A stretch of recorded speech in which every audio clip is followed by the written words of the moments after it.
Is Sebastian Russ. Right down the middle. Good job, Sebastian. a pleasant good evening and welcome to TD Bank Ballpark in Bridgewater, New Jersey, where tonight the Somerset Patriots take on the York Revolution for the final game of a 4-game series. It's the final game of a 7-game homestand, a homestand that hasn't gone necessarily the way the Patriots were hoping for, but they have an opportunity to end on a high note with postgame fireworks and embark on the ensuing road trip with a bit of momentum.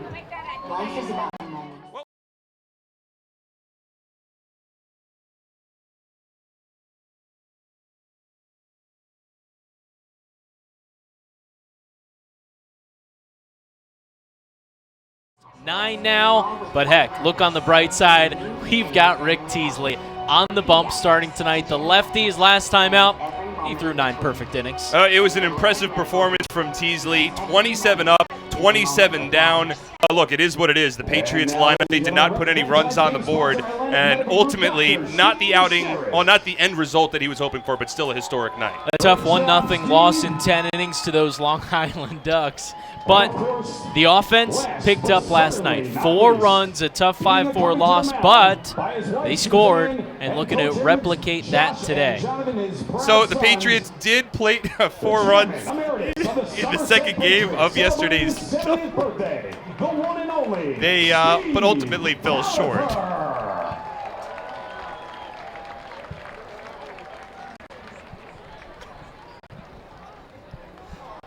And for Somerset, you know, again, they've got to turn the page and keep moving forward.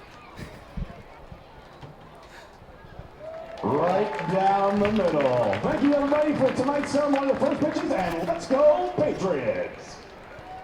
So as we get ready for tonight's ball game, it is Rick Teasley on the mound. The Patriots just dropped both ends of a doubleheader yesterday, and overall, the standings aren't exactly where the Patriots would want them to be. They have the worst overall record in the Atlantic League.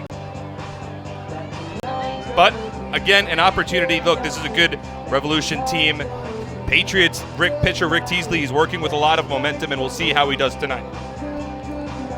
This Revs offense has really just been so good. I mean, hitting over 300. I know we've said it a lot, Mark, but hitting over 300 as a team, unbelievable. Lead the league in home runs and runs as well. So they've been very good, but you know what? The Patriots pitchers have kept them in each and every ball game. They're going to continue to do so. Especially with Teasley on the bump, you've got to be confident in that fact. But for Brett Jody, you certainly hope that the offense continues to come around, continues to get into their own, and you're also looking for the guys, the more veteran presences of Craig Massey and Alfredo Rodriguez, guys that have been so successful in years past. You hope that they can pick it up here.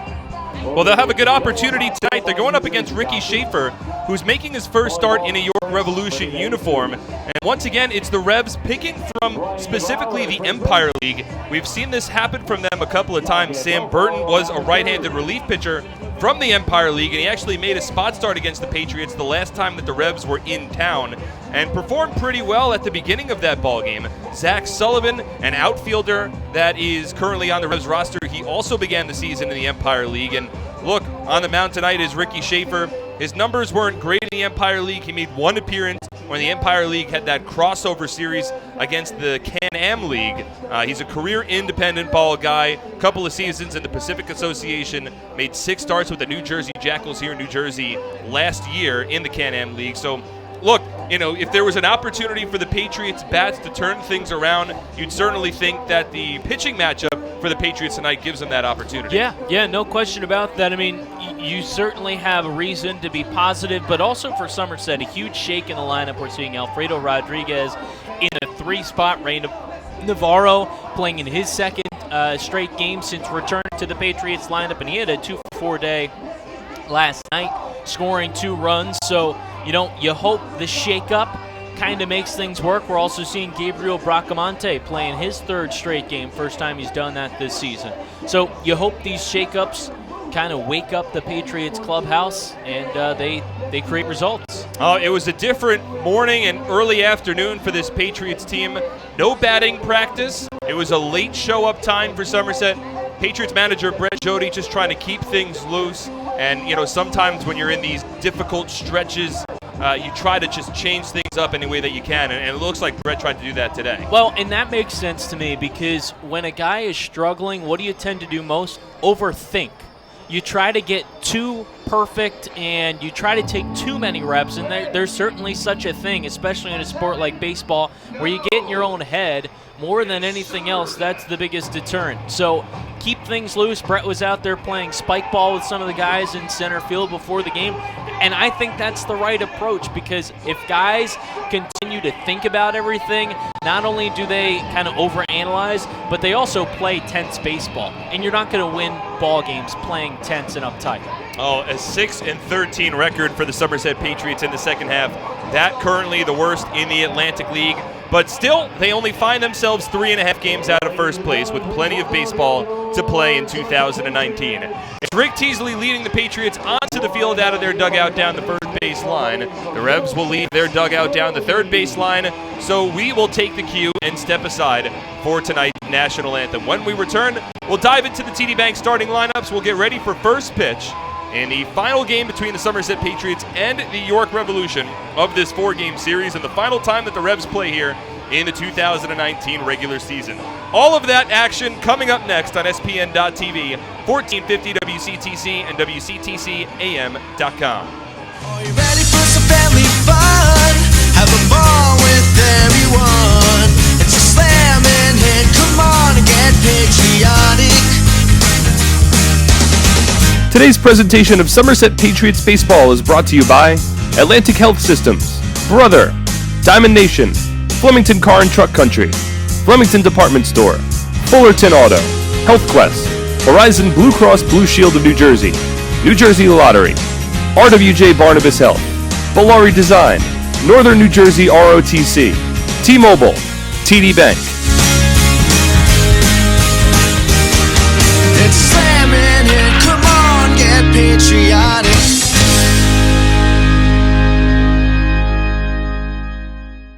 So many good options. Man, I'm hungry. Ooh, let's do healthy today. I think that'll work. The healthy plate. What do we have here? So many good options. What do I choose? We have veggie burger, turkey burger, fruit cup. It all sounds so good, but something's telling me veggie burger. I think I'll have the veggie burger.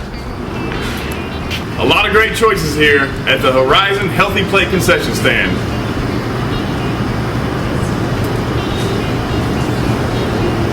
That's a tasty burger.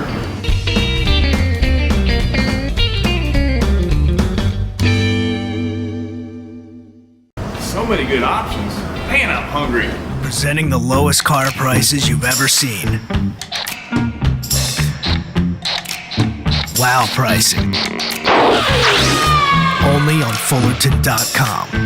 It'll blow you away. If you want the best deals on all new cars and trucks, don't miss Fullerton's absolutely enormous spring clearance event. Get the lowest prices on our entire new inventory all month long. This month only at Fullerton. Looking for incredible savings and selection on leading brands of furniture and bedding?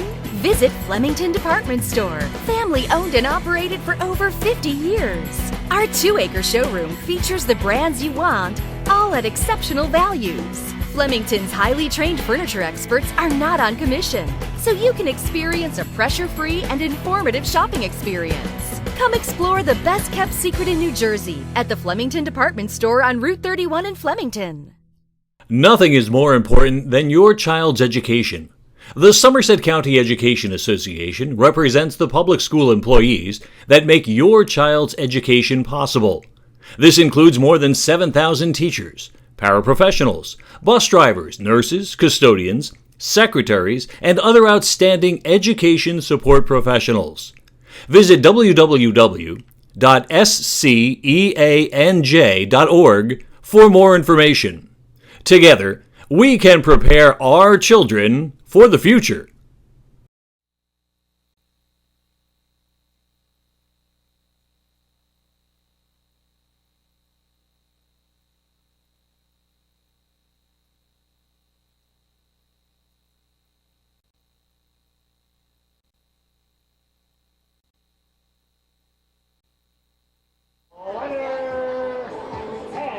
welcome back to TD Bank Ballpark, getting ready for first pitch of tonight's series finale between the Somerset Patriots and the York Revolution. Let's go over the TD Bank starting lineup, and we will start with the visiting Revs from York. They are managed by Mark Mason, assisted by Paul Fletcher, Anahel Polanco, and Sandy DeLeon. At TD Bank, expect unexpectedly longer hours that fit your schedule, including weekends, and with 24/7 access through online and mobile banking, you can bank whenever, wherever. TD Bank, unexpectedly human. Member FDIC, TD Bank, NA. For the Revs tonight, Justin Trapp leads off. Angelis Nina hits second, with Henry Castillo getting the game off. Telvin Nash, the DH, batting third. Isaias Tejeda hits cleanup. Carlos Franco fifth. Melky Mesa sixth. Ryan Dent seventh. James Skelton behind home plate hitting eighth. And Zach Sullivan rounds up the order, hitting ninth as they work against Rick Teasley on the mound for the Patriots. It's a cool 2.35 ERA for the lefty. His 8th start of the season, as we mentioned off the top. Coming off the perfect performance, 9 perfect innings, 27 up, 27 down at the end of the day. Not enough, though. The Patriots offense could not get things going, and it was a tough 1-0 loss in 10 innings for the Patriots after Tyler Cloyd took over. For Teasley, through 37 in the third, has 33 strikeouts, and 7 of those came his last time out as well. So it's Teasley on the rubber, hoping to give this Patriot team a bit of momentum. They've lost 3 straight games against the Revs. In fact, they've lost 5 straight games against York, going all the way back to their last series at TD Bank Ballpark against this team. The Revs, hottest team in the Atlantic League right now. But that's the great thing about baseball. The Patriots played 2 games yesterday. They lost both, but you could shake it off and play again today. Teasley from the windup, and the first pitch of tonight's ball game, a fastball for a called strike. We're officially underway at 7:12 p.m. Eastern Time. Quickly from the windup, and the 0-1 gets away from Yovan Gonzalez. Rolls to the backstop, but Justin Trapp not going anywhere. 1 ball and 1 strike. Well, Mark, I think that's an important thing, is staying positive. You got to find a way to look on the bright side.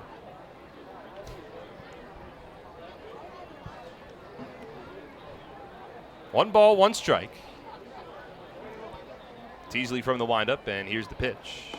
The fastball, taken for a called strike, 1-2. The umpires for today's ball game behind home plate, it's Fred DeJesus, Brian DeBrouwer at first, and Tom Gandolfo, the third base umpire. 1-2. Swung on a soft ground ball back to Teasley. He gloves it, jogs towards first, and underhand flip to Espinal for out number 1. Somerset County Recycling is at the ballpark helping. So we'll set the defense for the Patriots. In the outfield from left to right, Scott Kelly makes his 2nd straight start in left field. It's Justin Pacioli in center, Will Kenger in right. Along the infield, Ray Navarro, once again back in the lineup. He's the starting 3rd baseman. At short, it's Alfredo Rodriguez, Craig Massey at 2nd. At first base, Edwin Espinal, and it's Yovan Gonzalez behind the plate with Teasley on the mound. 1 out, no beyond. Here's Angelis Nina. First pitch. Swung on and ripped foul down the first base line towards right field and out of play, 0-1. So, of course, we'll be monitoring how well Teasley does today, coming off of that perfect outing in his last appearance, as Nina swings and lines one to right to the 3rd baseman, Ray Navarro, who makes the catch for the 2nd out. Well, for Teasley, through the 9 innings, he was over 100 pitches. I think 113 was the mark. And, I'm sure there are some fans out there that kind of question pulling him from the ball game after being perfect. But I really agree with Brett Jody's line of thinking. In extra innings, remember, going by the international rules that we play by in the Atlantic League, you start with the runner on 2nd. 2 out, nobody on. And now Telvin Nash steps in, designated hitter for the Revs tonight. And the first pitch misses high. So it's not that he would have automatically lost the perfect game with the runner on 2nd. That's actually not the case. But Brett didn't want him out there in an opportunity to lose in an outing in which he had been perfect. 1-0, outside. 2 balls and no strikes. And look, you're already north of 110 pitches. It's been a long night. Of course, Rick said that, he would have liked to go back out, but he understands Brett's decision as Nash swings and grounds one to third. It's gobbled up by Navarro, a throw on to first base, and Teasley perfect through his first inning. in tonight's ballgame. Scoreless will head to the bottom of the first on SPN.TV, 1450 WCTC, and WCTCAM.com. As a personal trainer, I thrive on guiding my clients to good health. When I was told I needed both hips replaced, I turned to the network of experts at Atlantic Health System. I was able to see my orthopedic surgeon in Sparta, right near my home, and received exceptional care at Morristown Medical Center for my surgery. I was able to teach, motivate, and inspire again. Where you go for orthopedic care matters. Atlantic Health System, because every moment is a moment that matters. Somerville Aluminum is proud to announce our greatest remodeling project yet. Polari, new name, same great company.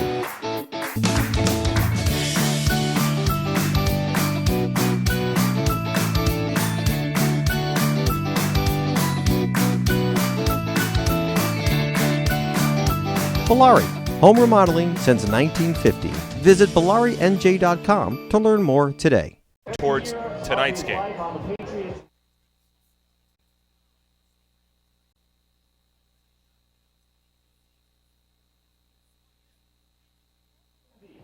That's 70. Enter promo code 70 in the Patriots app. You'll get 70 points. I didn't do it. Experience the taste of fun with Dippin' Dots. Grab a cup of your favorite flavor. Bottom of the first inning, scoreless between the Patriots and the Revolution. Somerset's TD Bank starting lineup, presented by, of course, TD Bank. Managed by Brett Jody, assisted by Glenn Barker, John Hunton, and Fox Spire. Craig Massey back into the leadoff spot. Justin Pacioli hits second. Alfredo Rodriguez hits third for the Patriots tonight. Will Kinger, the Raritan Building Services cleanup batter of the ballgame. Ray Navarro hits fifth, Edwin Espinal sixth, Yovan Gonzalez seventh, and then Scott Kelly eighth and Gabriel Bracamonte rounding up the order. He's the DH hitting ninth. On the mound, first time the Patriots will see him ever, it's the righty Richie Schaefer. And Schaefer making his Revolution debut tonight. The 26-year-old is from Mission Viejo, California. And he's the second of three straight right-handers to make their first starts with York. Julio Eusebio was last night. Joe Jones will pitch for the Revs tomorrow. First pitch to Massey taken low and in. It bounces off the glove of James Skelton. That's some California hair if I've ever seen some. He's got a gold flow exiting the back of his navy blue cap. Almost a little reminiscent of the hair that Rick Teasley used to have in his first season with the Patriots. As Schaefer misses low and into Massey, 2 balls and no strikes. Saw a picture of that the other day. I guess I was for somebody like you. Startled. Yeah. Took me a second to recognize that was Rick. No, he had it all throughout his first season here as Massey takes a called strike 2-1. And then Teasley had it at the beginning of the 2018 season and struggled a little out of the gate. Thought that he needed to switch up his mojo a bit. Cut the hair off, and he's kept it that way ever since. 2-1 to Massey, taken for a strike, 2-2. Look, Rick pitched a perfect game with that haircut, so I don't imagine it's going to change relatively soon. 2-2. Swung on and missed. Strike 3. The ball bounced away from Skelton, but Massey didn't leave the batter's box initially. Slow getting down the first base line. Skelton completes the putout, and there's one away. I think that's an instance of Massey not wanting to take advantage of the new rule, but not realizing that was swung on and missed, strike 3. Nothing new about that.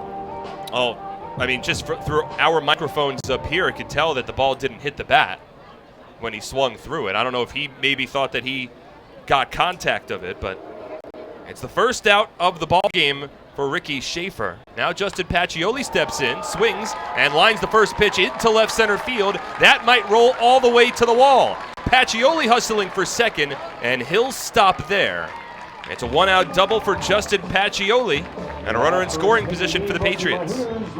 Now that is a good sign for the Patriots. Some extra base hits and getting on a Revolution pitcher early. They have not been able to do that so far in this series. So Pacioli at second Alfredo Rodriguez will be the batter, and we'll get our first opportunity to see how Schaefer does holding on base runners. Mark, in the first 3 games of this series, the Patriots went down 1-2-3 in the first inning. So that changes tonight. It's a 1-out double for Justin Pacioli. And now Alfredo Rodriguez at the plate. Schaefer comes set, glove at the belt, first pitch. Fastball taken, a called strike, 0-1. Rodriguez hitting third in the order for the Patriots. A .257 batter this season, 2 home runs, 25 RBI. Hit third a number of times last year. 0-1. Swung on in line to the backstop. No balls and 2 strikes. I don't think a 1-2-3 first inning totally demoralizes an offense, but when you can attack a pitcher early, that completely changes the complexion of a ball game and your confidence, and suddenly you're a whole different ball team.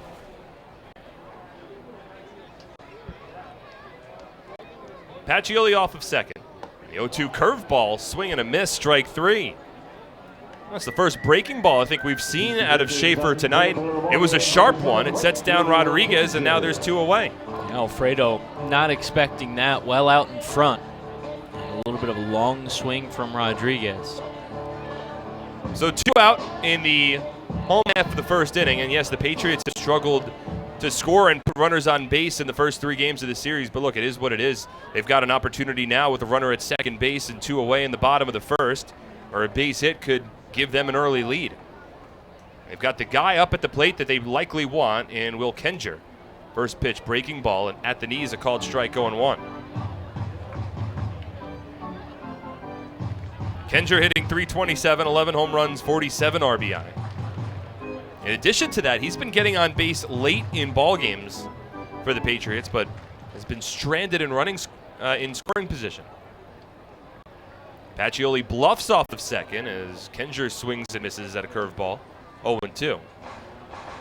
Go back to Tuesday night, the first game in this series. Kenger led off the 9th inning with a walk, was stranded at third with the Patriots down by 2. And last night, Kenger led off the bottom of the 7th inning in a 1-run deficit with a base hit, stole second, but was stranded at second base, 0-2. Taken low, blocked by Skelton. 1 ball and 2 strikes.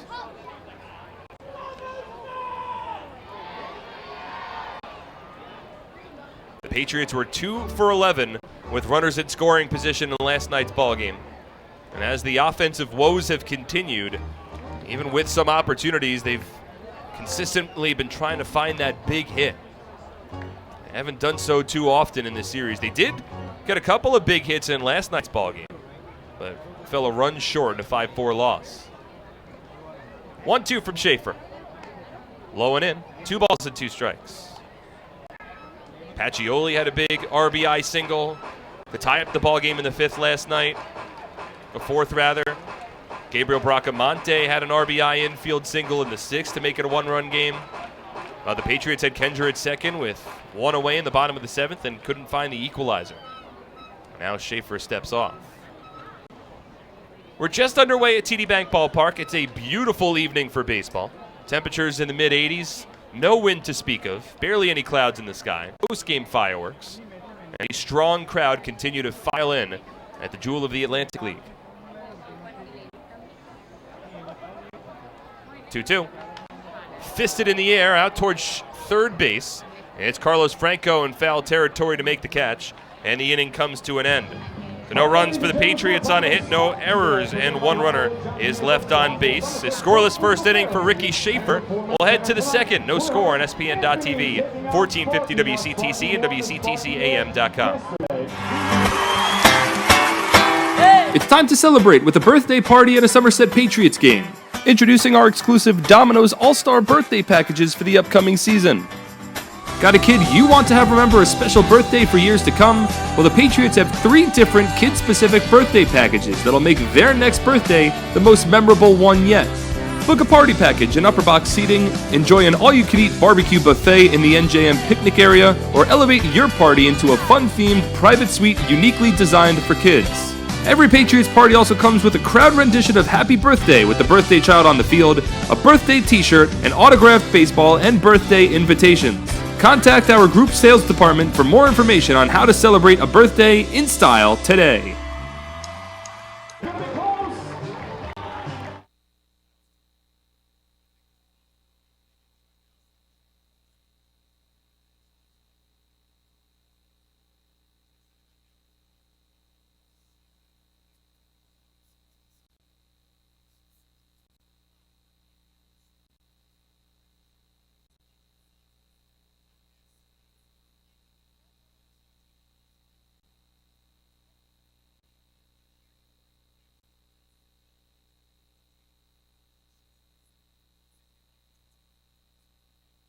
$5,000 in the fifth inning. If a grand slam is hit by the Patriots, you must sign up at the New York Life. Looking for a great deal on a car? You'll score big savings at your Tri-State Ford dealer, proud sponsor of Somerset Patriots baseball. Visit tristateford.com for more information today.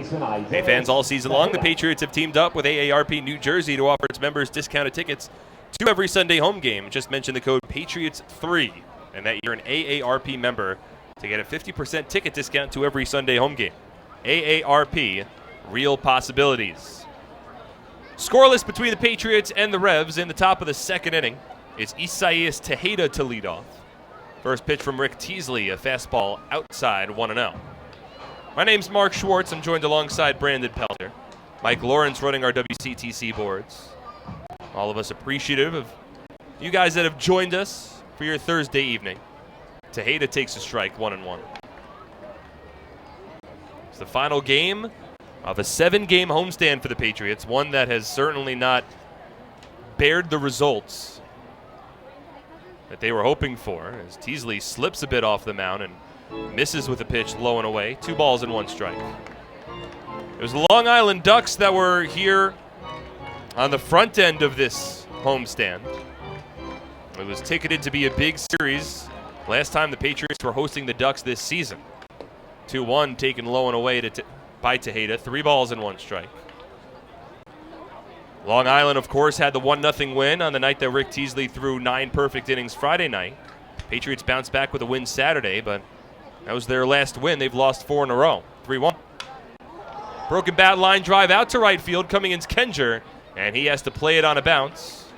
So Rick Teasley's impressive streak ends at 30 up and 30 down, spanning 10 innings from Friday's ball game into tonight's contest. Fifth, number 13, third baseman, Carlos Franco. And for Tejeda, his strong month of July at least carries over into his first at-bat of August. What a month it was for Tejeda, one of the driving forces behind this York Revolution turnaround. Had 7 home runs. Oh, rather 12 home runs, I believe, in the month of July. I think all of them came in July, as the first one to Carlos Franco is taken low and away at 1-0. Look that up to confirm. I know it was a batting average above 400 and around 30 runs batted in for Tejeda. He's off the first, held on by Espinal, and the fastball from Teasley at the knees, a called strike, 1-1.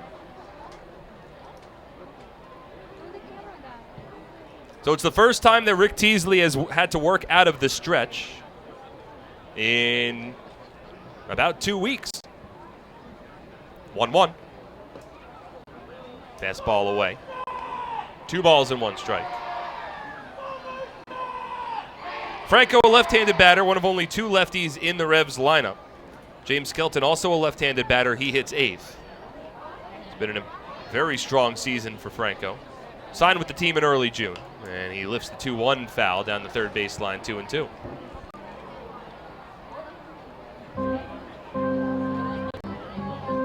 Franco had a 2-run home run in the 6th inning of last night's ballgame, which ultimately provided the difference. Patriots and the Revs were tied at 2 heading into the 6th inning. York put 3 runs on the board against Bobby Blevins in the 6th, topped off by the 2-run shot from Franco. 2-2. Swing and a miss, strike 3. Franco set down, first strikeout of the night for Teasley, and there's one away. Teasley fresh off of a 7 strikeout performance, his season high with the Patriots. That'll bring up Melky Mesa. It was another example of just how strong this Revolution lineup is. This is a guy that ranked in the top 3 in the Atlantic League in home runs, runs batted in, and batting average just a season ago. He's hitting 6th in the order for the Revs tonight. First pitch. Misses low. 1 ball and no strikes. It's a lineup that also has Wellington Dotel out, who's hitting over 300, ranks among league leaders in runs batted in. It's a lineup that still believe has JP Sportman on the disabled list. 1-0. Hard hit line drive to right field, chasing Kendra back to the wall, turns around, it's off the top of the fence, stays in play. Mesa held to first. First to third goes Tejeda. It's a long single, inches away from a 2-run shot, and the Revs have runners on the corners. Hey, Will Kendra played that ball really well. A guy that's a natural infielder, likes to stay on the left side, but because of some injuries to the Patriots, he's stationed in the outfield and didn't kind of overrun that one, realized it was going to be over his head, so looked for the angle to play it off the wall. Didn't have a lot of lift on it, but hit off the top of the BMW of Bridgewater sign at the footing of the right field scoreboard. So it's Tejeda at third, Mesa at first, 1 away, top of the second. And the shortstop Ryan Dent steps in, first pitch. Misses low and in. Rick Teasley puts his arms to his side asking where that pitch missed. Freddie DeJesus, the home plate umpire, can't tell him because we have ABS in full force for tonight's ballgame. And that's another thing that's interesting about the ABS. Normally, a lot of umpires will tell catchers, they'll tell hitters, they'll tell pitchers where a pitch missed if asked. But they don't have that ability. As Dent checks his swing, an appeal to first base did not go. Well, I wonder if, that's a future development before it reaches the major league level. I don't know if that's something that could possibly happen. Well, because the earpiece only says one of 2 things. It either says strike or ball. That's it. To try to avoid confusion. So the umpire can't say, oh, it missed low and in. He could surmise that as Dent grounds one to third. Backhanded pick by Navarro. Throw to second, gets away from Massey. Hit off against the sliding Mesa. Rolls towards right field. Onto third base is Mesa. Scoring from third is Tejeda. At first base is Dent, and the Revs lead 1-0. Well, Navarro made a really nice backhanded stop along the line. And with his momentum taking him into foul ground, fired it to second to try and retire Mesa. All around, it's just a tough play. And that's going to be scored as a hit. It would have been a really tough play to get Ryan Dent out at first base, as James Skelton takes one at the knee as a called strike 0-1. There's an E5 that was put on the play, and I think that is to account for Mesa advancing from second to third. What I thought 0-1, swing and a miss. Might have been a little bit of an easier play, although still plenty of difficulties if Navarro would come home with that ball. Still tough, but a much better angle for him. Well, Dent isn't the fastest shortstop in the Atlantic League. 0-2. Swing and a miss. Climb the ladder a bit, and Skelton set down on strikes and also on 3 pitches, something he seldom does. And that's the second out of the inning. So I think with already 1 out in the inning, Navarro was thinking, if I make a great play here and a great throw to second, maybe there's a shot that we could end the inning on a double play. And ultimately a run scores. Runners on the corners and 2 out. First pitch to Zach Sullivan taken low. So it goes down as an RBI infield single for Ryan Dent. And the Revs have struck first once again. Still an opportunity for Teasley to limit the damage. 1-0. Sullivan swings, lifts it out to deep left center field. Pacioli head down, looks away, and that one's gone. Zach Sullivan, the 9 batter for the Revolution, with a 3-run home run to deep left center field. The Revs have put a 4 spot on the board in the top of the second inning and lead 4-0.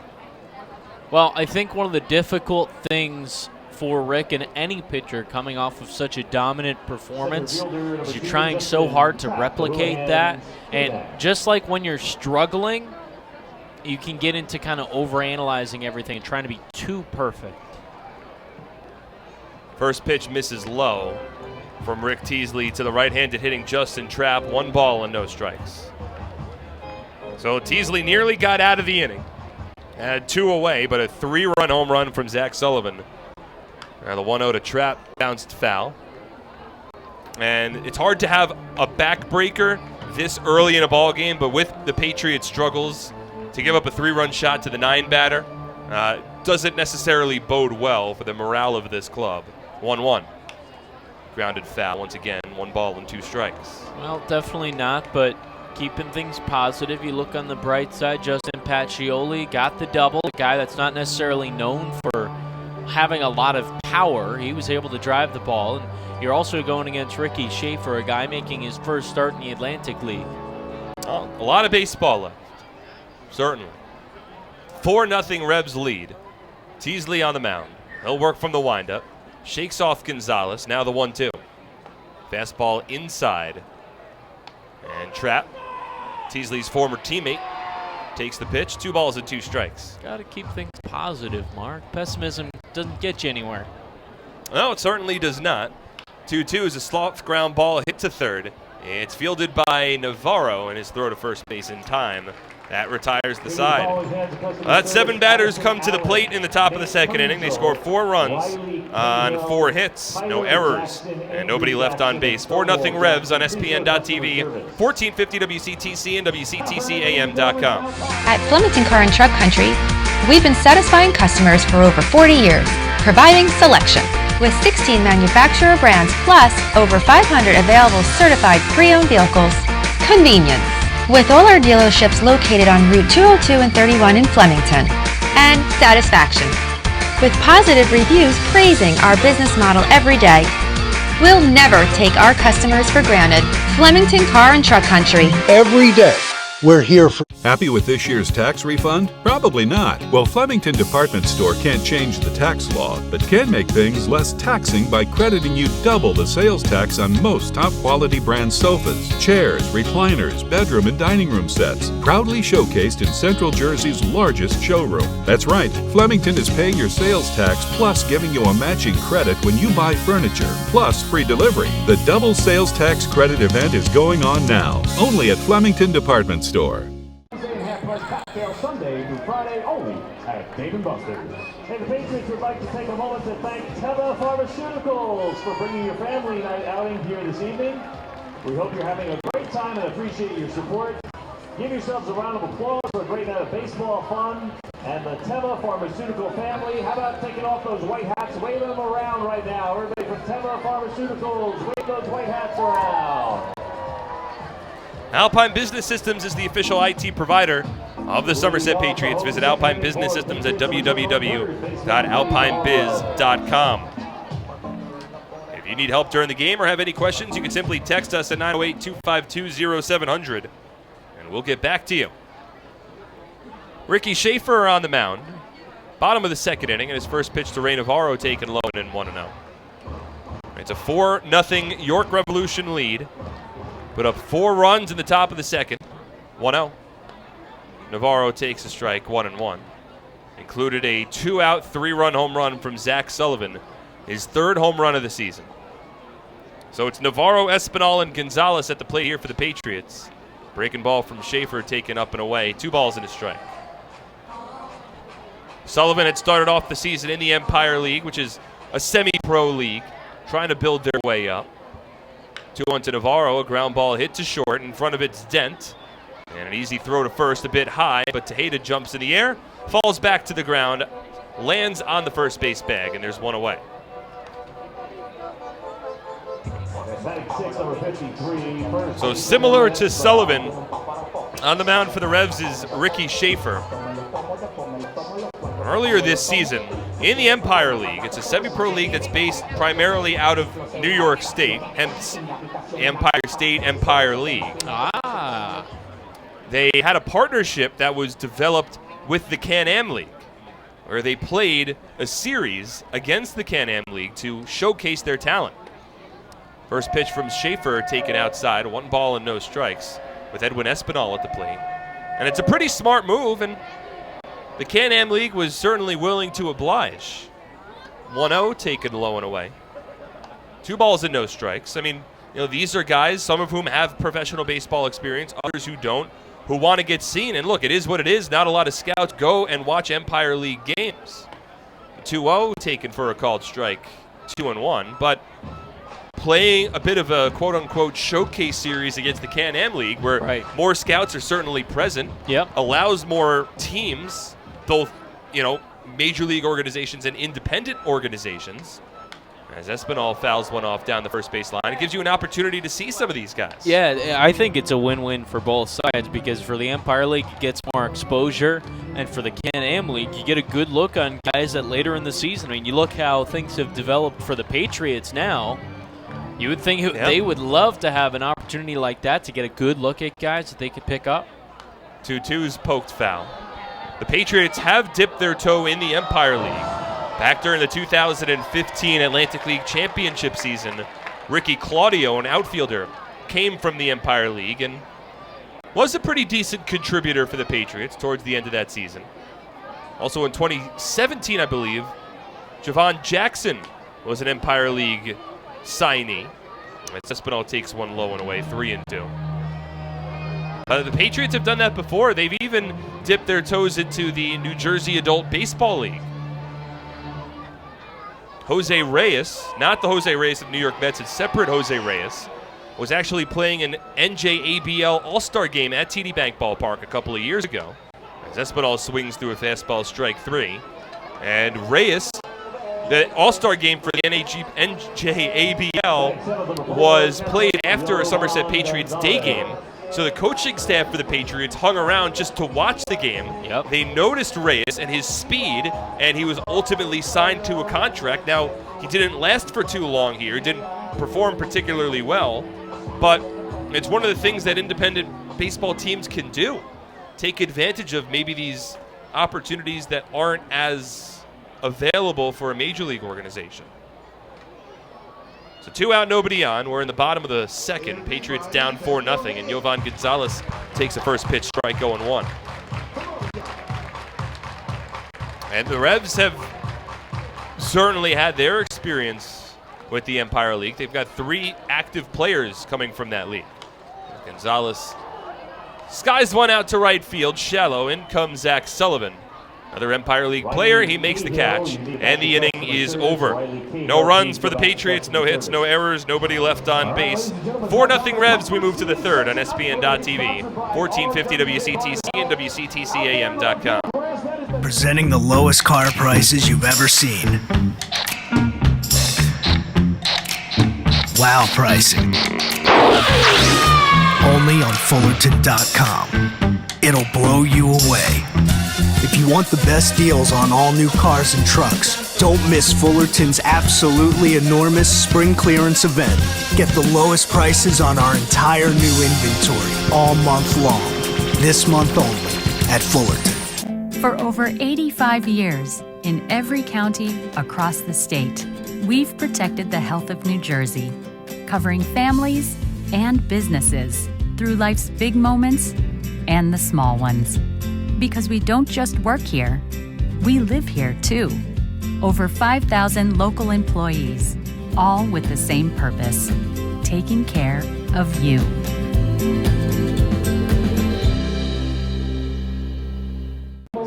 win this one, 2 tickets to 90s night on August 9th. design, along with Izod hats and a gift card. Izod Golf offers high-tech golf wear for both men and women in bold, colorful, and performance-enhancing designs. Visit Izod.com to find a company store location near you. Patriots would like to thank tonight's game sponsor, Atlantic Medical Group, part of the Atlantic Health System. The Atlantic Medical Group is a physician-led and physician-governed organization.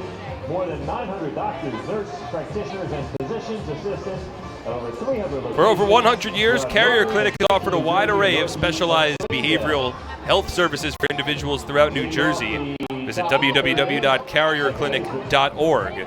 Looking for a great deal on a car? You'll score big savings at your Tri-State Ford dealer, proud sponsor of Somerset Patriots baseball. Visit tristateford.com for more information.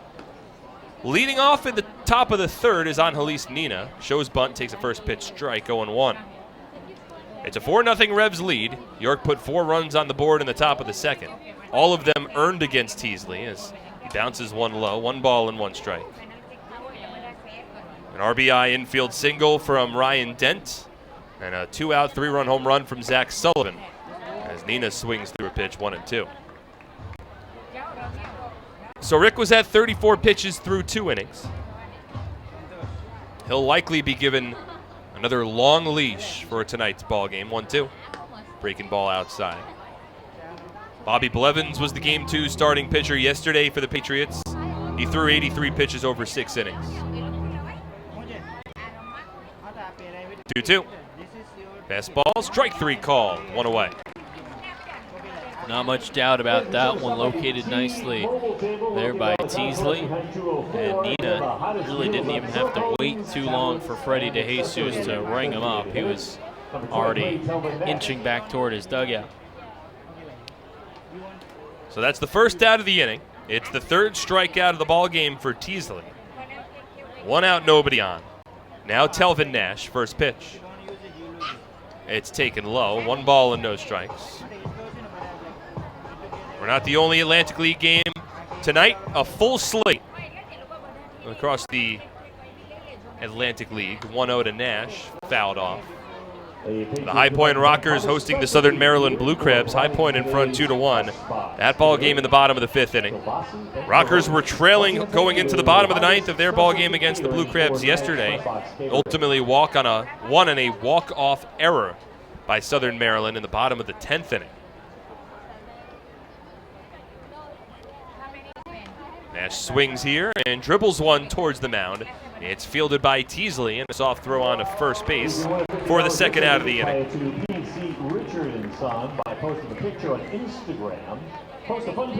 Two out, nobody on. In the top of the 3rd, Revs in front, 4-0. Other scores from around the Atlantic League, it's the Long Island Ducks that are out to a 5-2 lead over the New Britain Bees. That one in the top of the 4th inning in the series finale up in Connecticut. You know, some people call Connecticut the Constitution State. Other people call Connecticut the Nutmeg State. First pitch to Isaias Tejeda, taken for a called strike, 0-1.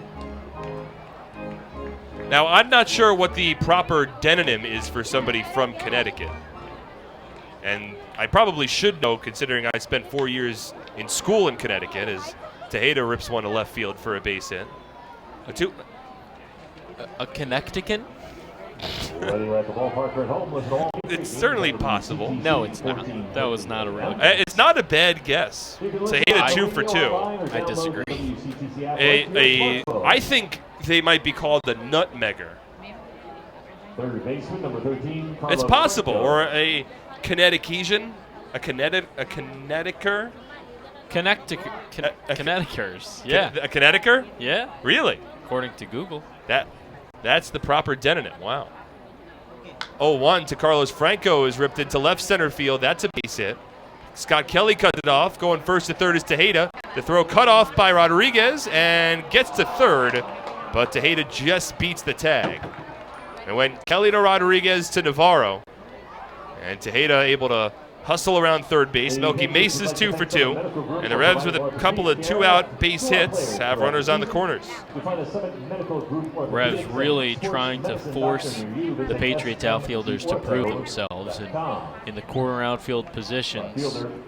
Somerset going with regular infielders.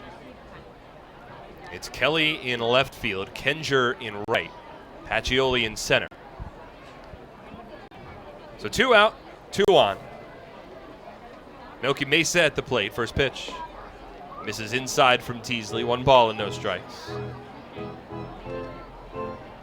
So a Connecticut. Or a Connecticut. Nah, Connecticut. Yeah. Connecticut. Come on. Interesting. Some states are easier than others. The 1-0. Line into right center field, a base hit. Kenger cuts it off on a bounce. Tejeda scores from third. Going first to third, Carlos Franco. 3 straight 2-out hits for the York Revolution, and they lead 5-0.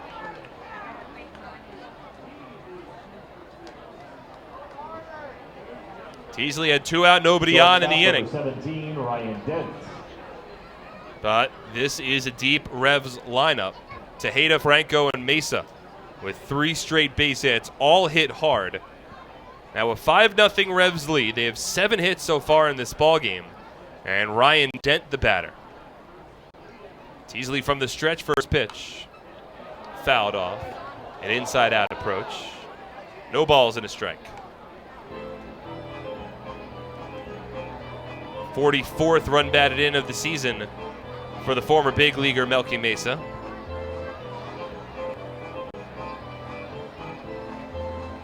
Certainly the antithesis of Teasley's last start. 0-1. Dent swings and drives the ball out to deep center. Pacioli back to the warning track at the wall. It's gone. A 3-run home run for Ryan Dent. The second 2-out, 3-run home run for the York Revolution today. And as he did yesterday, Ryan Dent is taking his time circling the bases. Drove it out to deep right center field. It's another 4 spot for the Revs. And they lead this ball game now 8-0. Catcher number 33, James Skelton. My goodness.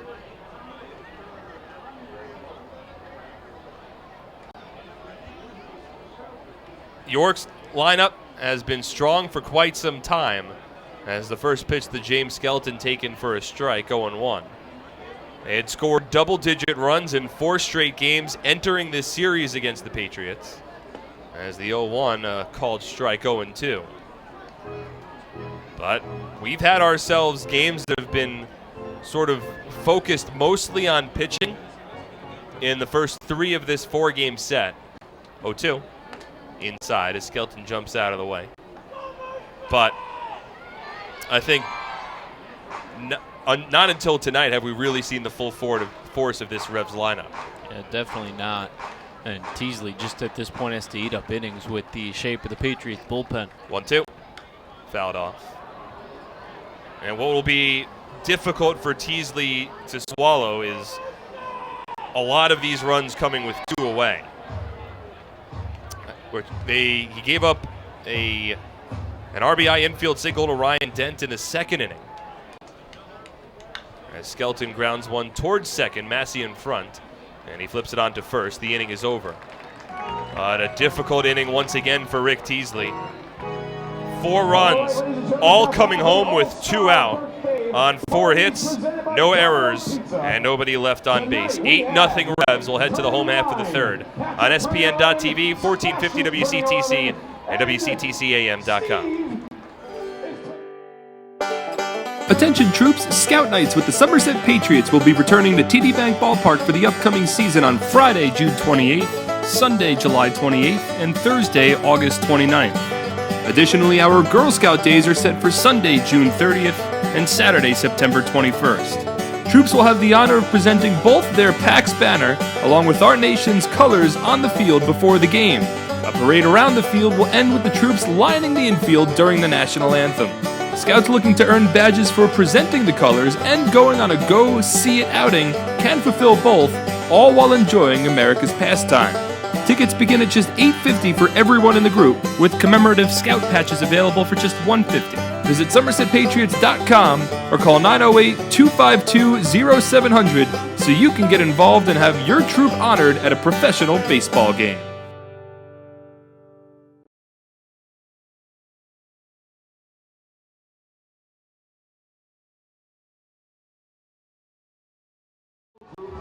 NJ.org/Patriots. Say fans try out today's game day specials.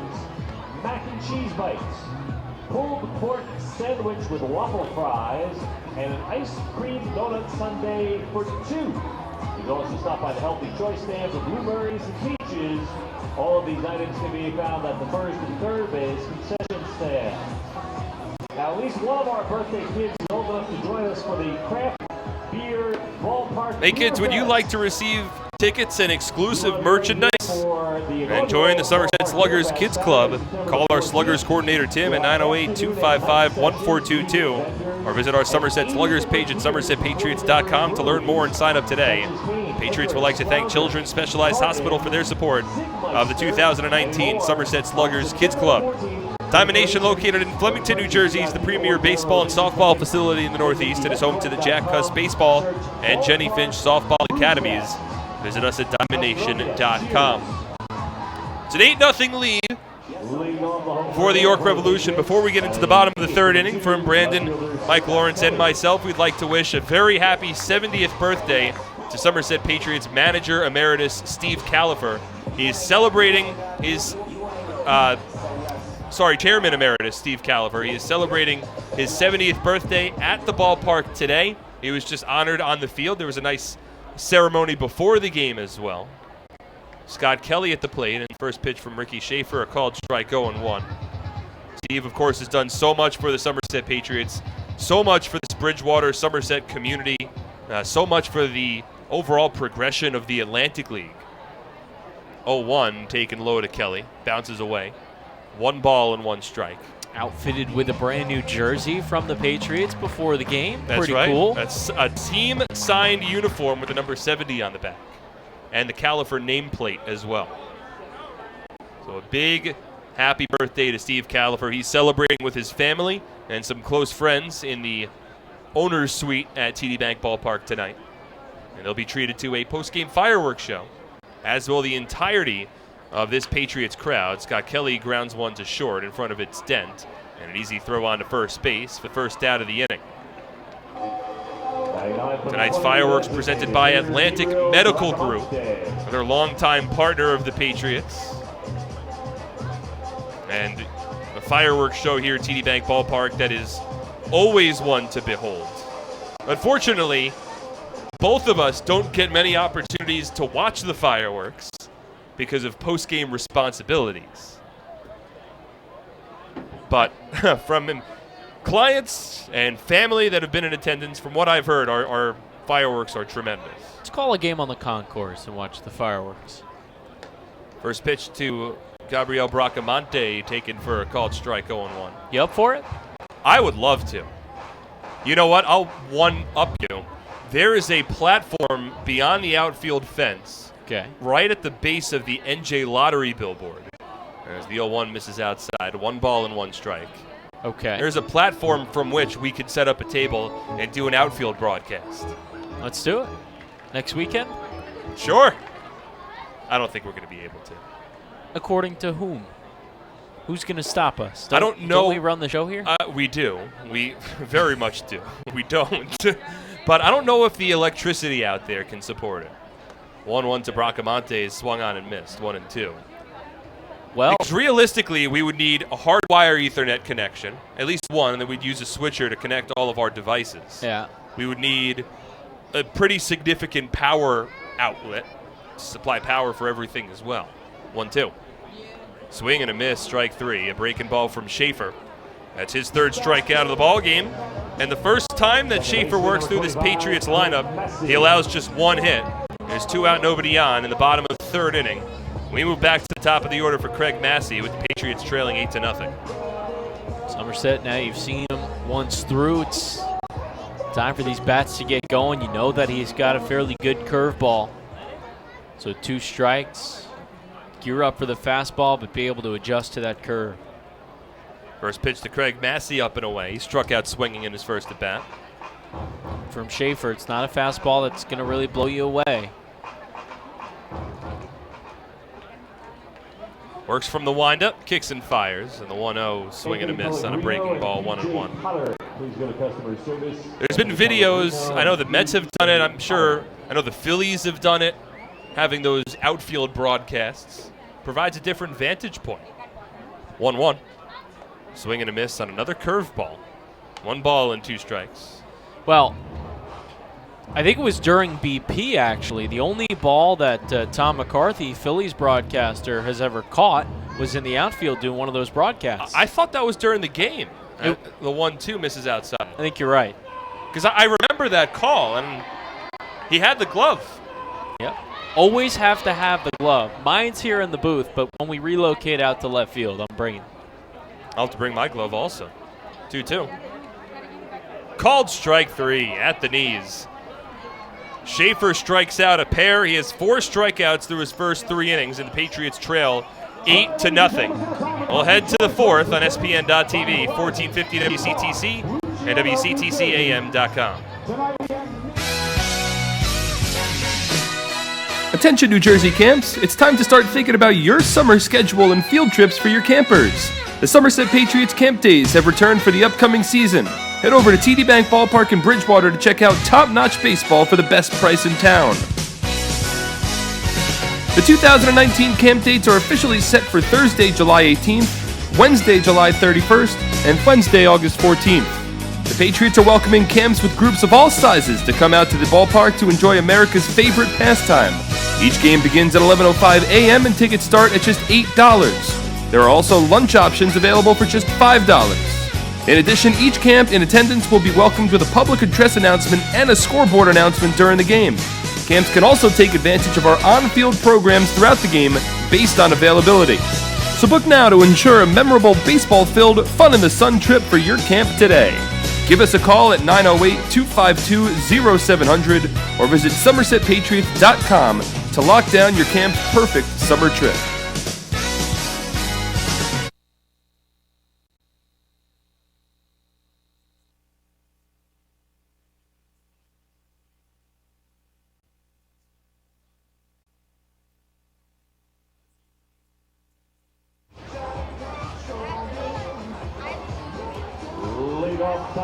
Top of the 4th inning. Revs comfortably ahead, and here's Brandon Pelter. Thank you, Mark. 8-0 the lead for York over Somerset. First pitch here to Zach Sullivan. Swings and tips it into the mid of Gonzalez. Sullivan, his last time up, delivered a 3-run home run. That in the second. 0-1 misses low and away. Slight breeze blowing over the center field wall. 1-1. Just misses in. And during the break, Mark and I thinking out loud how we can make this happen. A broadcast from left field. We've stumbled onto the solution. The pitch is swung on and grounded through the hole on the left side and into left field. We've settled on a 500-foot Ethernet cord. That's easy to come by, right? Search on Amazon, see how much that would run us. Yeah, we've got a Prime account. Correction, I've got a Prime account. I also have one, and so do the Somerset Patriots. You trying to beat me to Amazon? Next up, it's Justin Trapp. Teasley, the lefty, sets and the pitch. Fastball painted on the outside corner. You know what? Found the 300-foot Ethernet cord for $30. $30. Prime eligible. Get 2 of those and just have one of those connections. Boom, we're set. Throw over to first, but Sullivan back on his feet. Remember, even lefties need to step off the rubber to throw over. Thing is, you would need significantly more Ethernet cords because you can't just run a straight line out to the outfield. You got to curl around the entire ballpark. 0-1 is waved and missed. It's a high fastball that Trapp chases.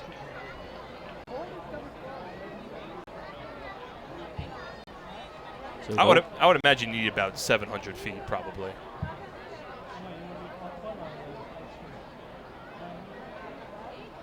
Oh, 2. Lifted in the air to right. Kenger to his left and back a bit. He makes the catch on the run with the glove at the chest for the first out in the 4th. Wasn't a great route from Kencher. His first couple of steps were in, and then he sort of banana turned a bit, extending a little more on a diagonal towards the right field foul pole, and ultimately was able to track the ball down. Hung up in the air long enough for the natural infielder to make the catch. He was out before the game. Mike Franzoso, player coach, was hitting him some fly balls in left. Angelis Nina now up. Runner on first, one away in the fourth in the pitch. Nina jackknifes out of the way. It's an inside fastball.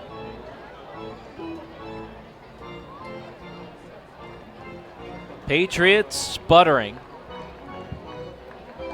They've now lost 4 straight. Tied for the most this season. They've lost 8 of their last 9. 1-0 pitch. Nina swings and rolls it over to third on the ground. Navarro fields and fires to second for 1. Massey on to first. In time for a 5-4-3 around the horn double play. Massey Teasley faces the minimum in fourth.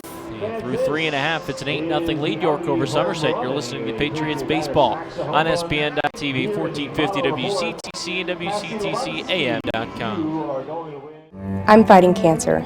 I'm fighting cancer. I am fighting cancer. I fight every day. Every night. Every hour. Every minute. And every second. Robert Wood Johnson University Hospital and RWJ Barnabas Health, together with the Rutgers Cancer Institute of New Jersey, bring the latest research, treatments, and clinical trials close to home. We're fighting cancer. And I'm not fighting alone. Robert Wood Johnson University Hospital. Let's beat cancer together. Nothing is more important than your child's education. The Somerset County Education Association represents the public school employees that make your child's education possible. This includes more than 7,000 teachers, paraprofessionals, bus drivers, nurses, custodians, secretaries, and other outstanding education support professionals. Visit www.sceanj.org for more information. Together, we can prepare our children for the future.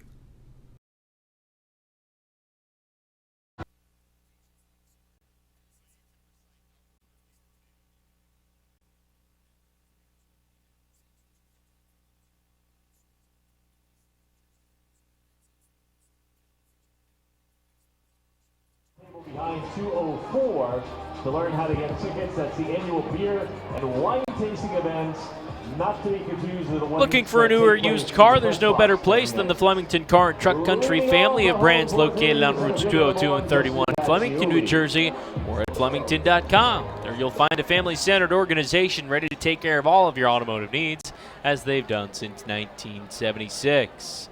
8-0 York in front. We're in the home half of the fourth, and Justin Pacioli just took a first pitch outside. Brandon Pelter with Mark Schwartz at TD Bank Ballpark. Schaefer winds and delivers a strike. Patch hitting in the 2-hole. He doubled to the left field alley in the first. 1-1.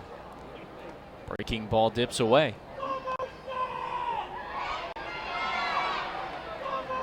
Patriots wrapping up a 7-game homestand tonight.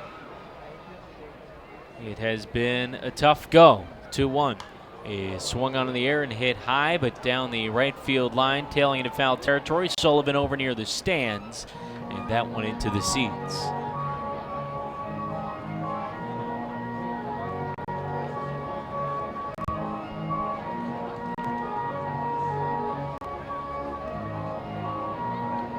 So 2-2 the count.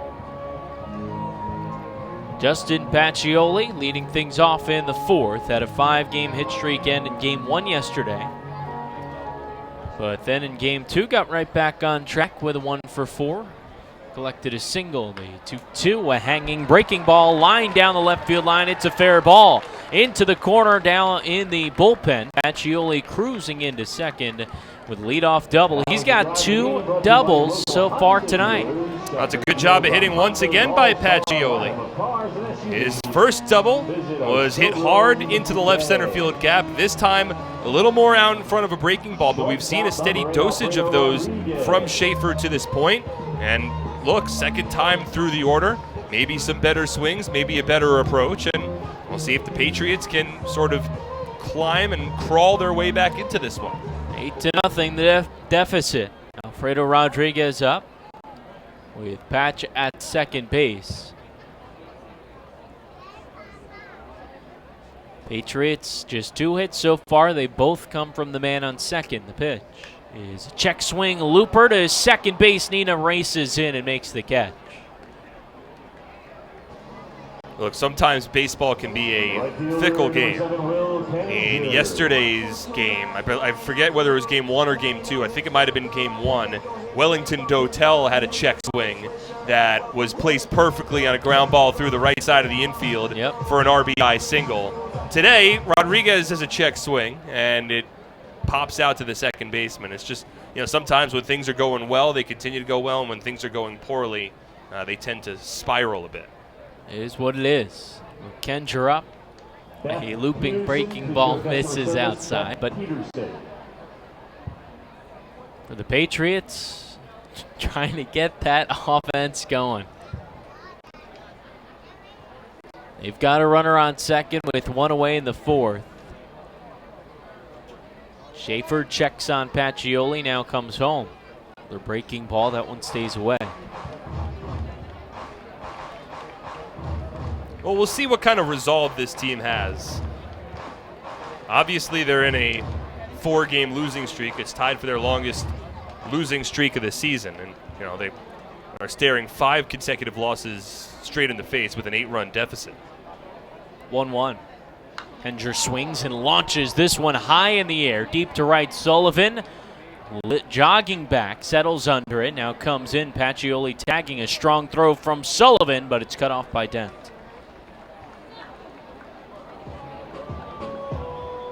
Kendra nearly missed that one, just a little underneath it.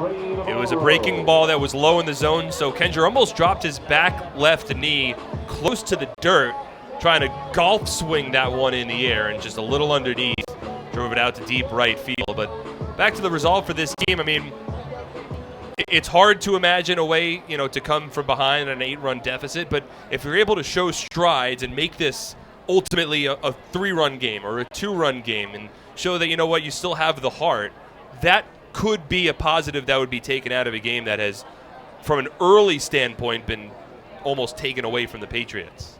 First pitch to Ray Navarro. Starts him out with the breaking ball on the outer half, called a strike. Schaefer has really been working in a heavy dose of the curve. Looking to keep the Patriots off balance. 0-1. Fastball just inside.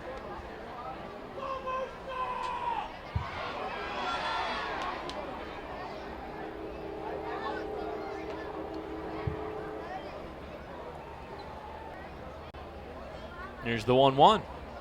Navarro swings and hits this one in the air to shallow left. It'll actually stay on the infield for Carlos Franco, who makes the catch backpedaling, and another double is wasted by the Patriots. No runs on a hit, no errors, 1 man left on base, 8-0. York leads Somerset. As you were listening to Patriots Baseball on SPN.TV, 1450 WCTC, and WCTCAM.com. West Tap and Grill, they're going to be competing for... Nailed it! Now let's go play some Quick Draw. Quick Draw!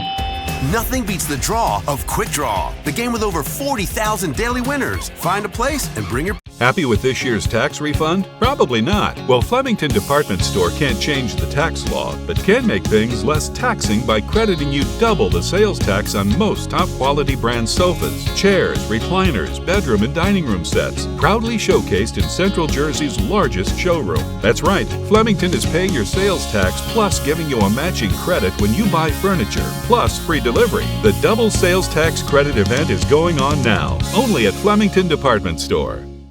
Okay, let's kick it off with a power sprint. Go, go, go. Stop. Killer class. Let's go play Quick Draw. Nothing beats the draw of Quick Draw. A $1 bet could win up to $100,000. Find a place and bring your people.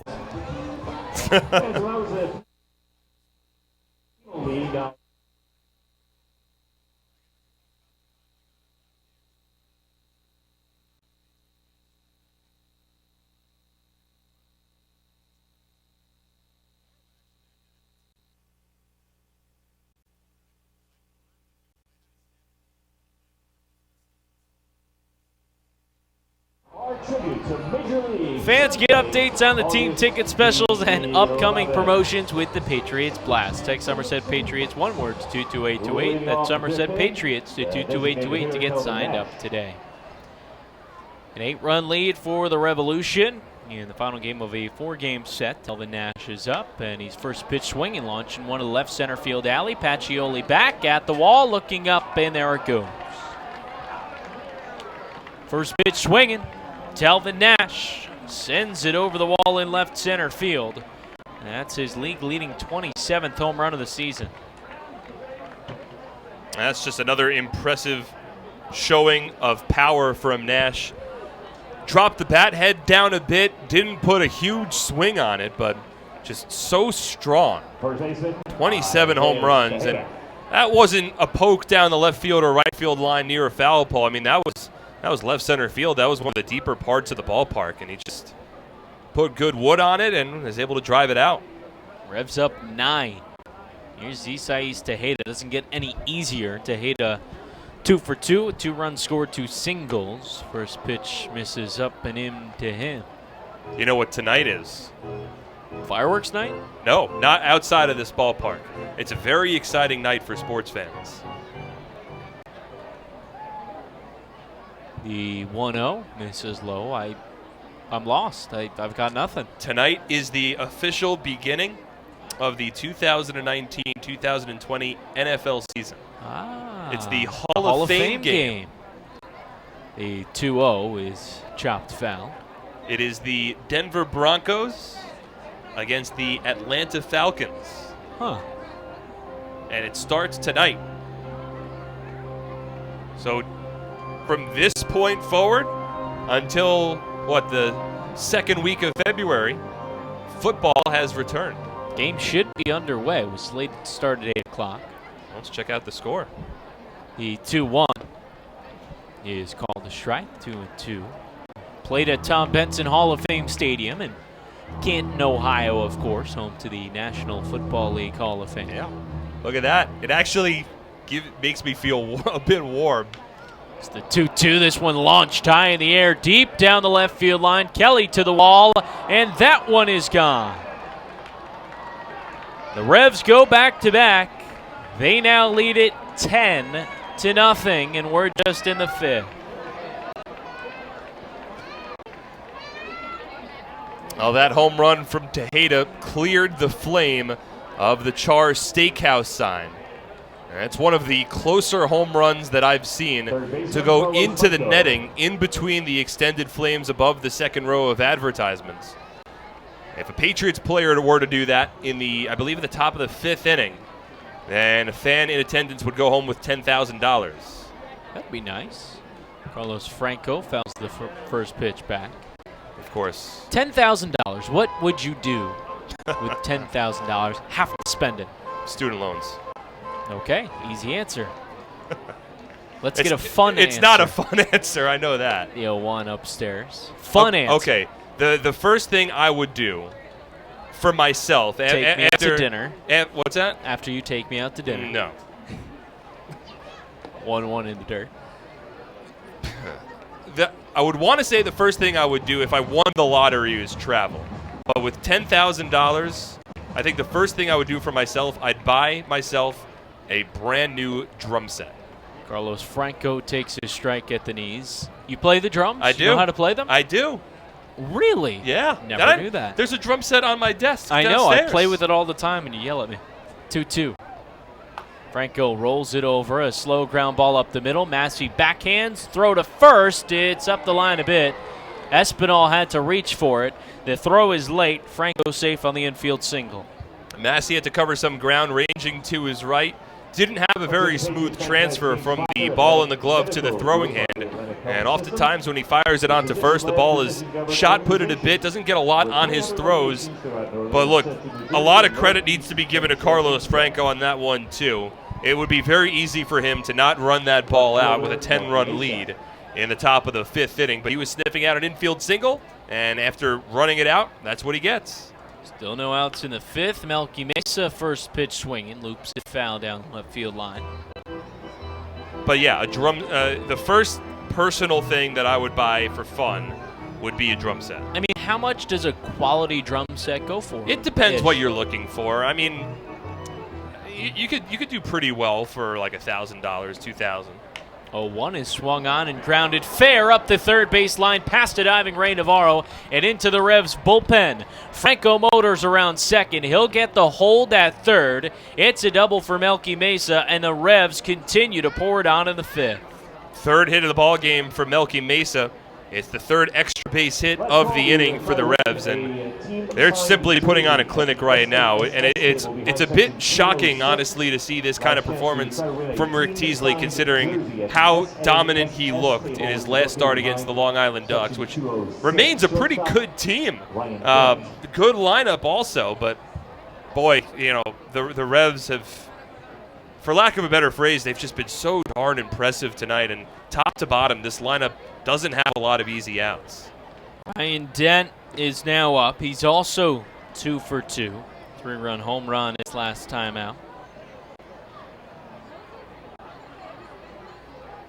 Runners on second and third and no out.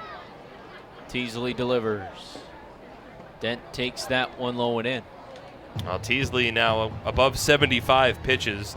Zach Zinicola is getting loose for Somerset, and Rick has still not yet recorded an out here in the top of the fifth. I'm sure Brett would love to get him through 5 innings, but at this rate, eventually you got to pull the plug. 1-0. That misses low and in.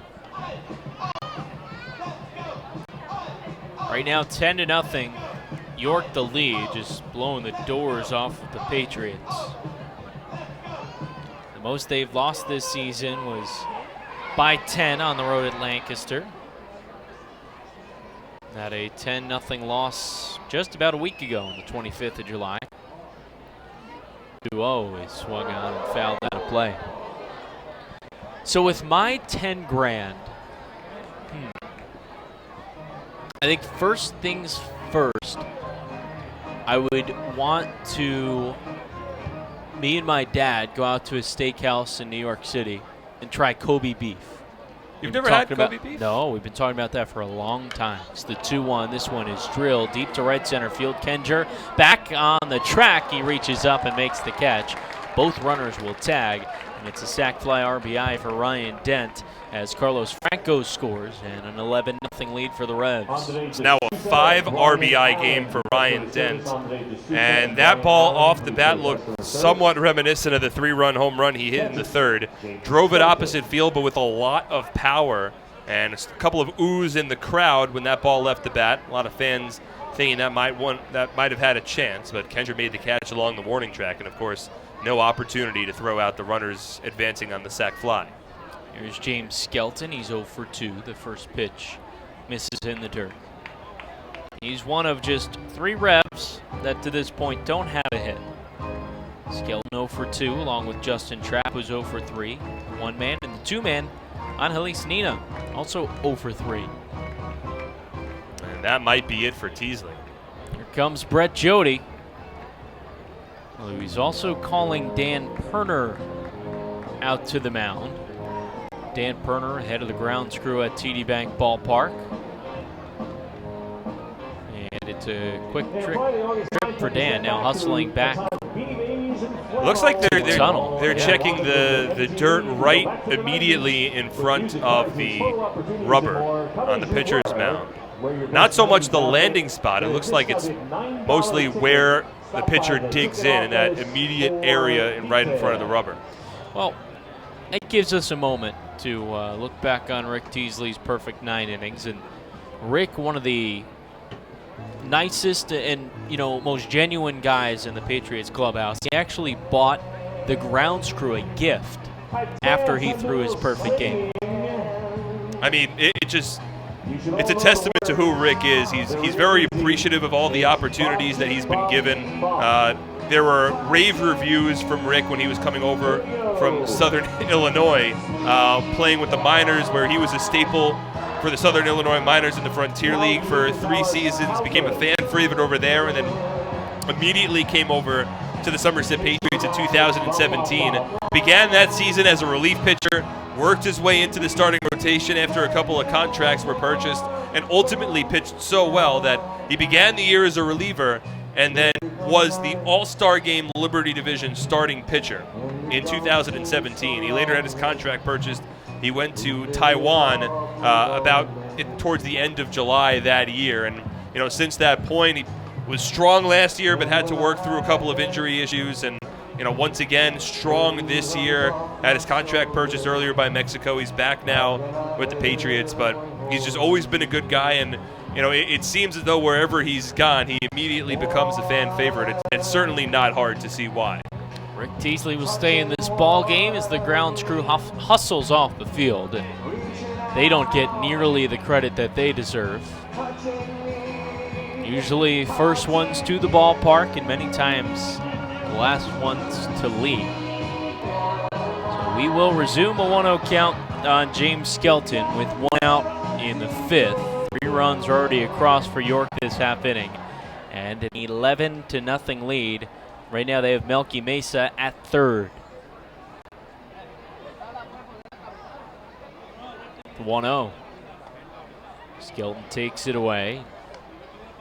Teasley sets on that first base side of the rubber. That's the part of the mound that was manicured. 2-0 home. Skelton swings and misses. It was off speed from Rick. So Kobe beef. Yes. Never had it, but I mean, you have? I'm pretty sure. Authentic, I don't know legit? about, I've gotten a Kobe beef burger at that's Zinburger. Not. No. No. 2-1. Misses upstairs. That's the extent. No. I'm talking like $120, $200, like a Kobe beef steak for a couple of ounces. No, I have not had that. It's from a specific region in Japan. 3-1 is fouled off. And these cows have been bred for hundreds, if not thousands of years. Those are old cows. Well, over time. And many generations of cow. And they're bred specifically with the way they've been built up over these years and through the generations to have just the perfect marbling of the beef. 3-2. Swing and a miss. Skelton down for the second time tonight on strikes. Skelton ranks among league leaders in on-base percentage, OPS, slugging, batting average as well. He's not an easy guy to strike out, but Teasley's done it twice. So now Zach Sullivan up. And these cows are fed a specific diet. I also believe they get massaged. I mean, it's an incredible treatment as Sullivan takes the first pitch up and in. Being fed a nice diet and getting a massage sounds pretty nice right about now. There were a lot of imposters, though. As the 1-0 is fouled straight back by Sullivan. So how does one authenticate? Well, a restaurant, first of all, not much is imported to the United States each year. But restaurants that legitimately have it get certificates. Okay. Like a certificate of authenticity. Yeah. 1-1 is a broken bat looper into the seats right side. It is the real deal.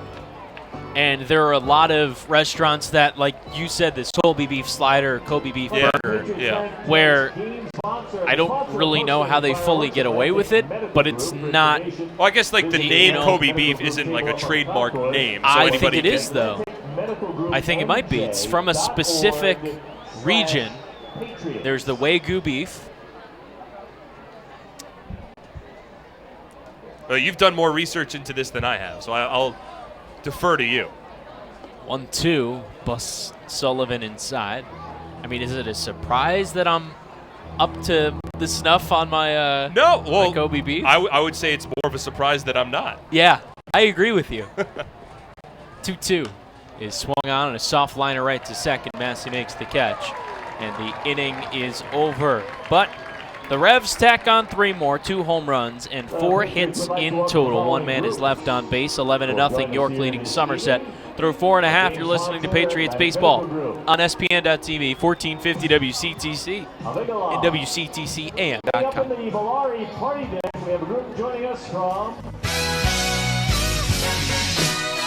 Attention New Jersey camps, it's time to start thinking about your summer schedule and field trips for your campers. The Somerset Patriots camp days have returned for the upcoming season. Head over to TD Bank Ballpark in Bridgewater to check out top-notch baseball for the best price in town. The 2019 camp dates are officially set for Thursday, July 18th, Wednesday, July 31st, and Wednesday, August 14th. The Patriots are welcoming camps with groups of all sizes to come out to the ballpark to enjoy America's favorite pastime. Each game begins at 11:05 a.m. and tickets start at just $8. There are also lunch options available for just $5. In addition, each camp in attendance will be welcomed with a public address announcement and a scoreboard announcement during the game. Camps can also take advantage of our on-field programs throughout the game based on availability. So book now to ensure a memorable baseball-filled, fun-in-the-sun trip for your camp today. Give us a call at 908-252-0700 or visit somersetpatriots.com to lock down your camp's perfect summer trip.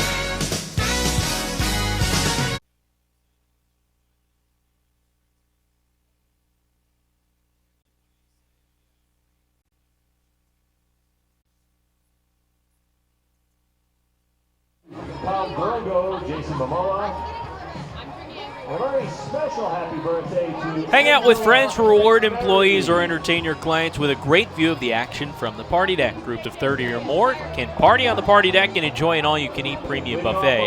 Call the Patriots Group Sales Department at 908-252-0700 to plan your party on the party deck.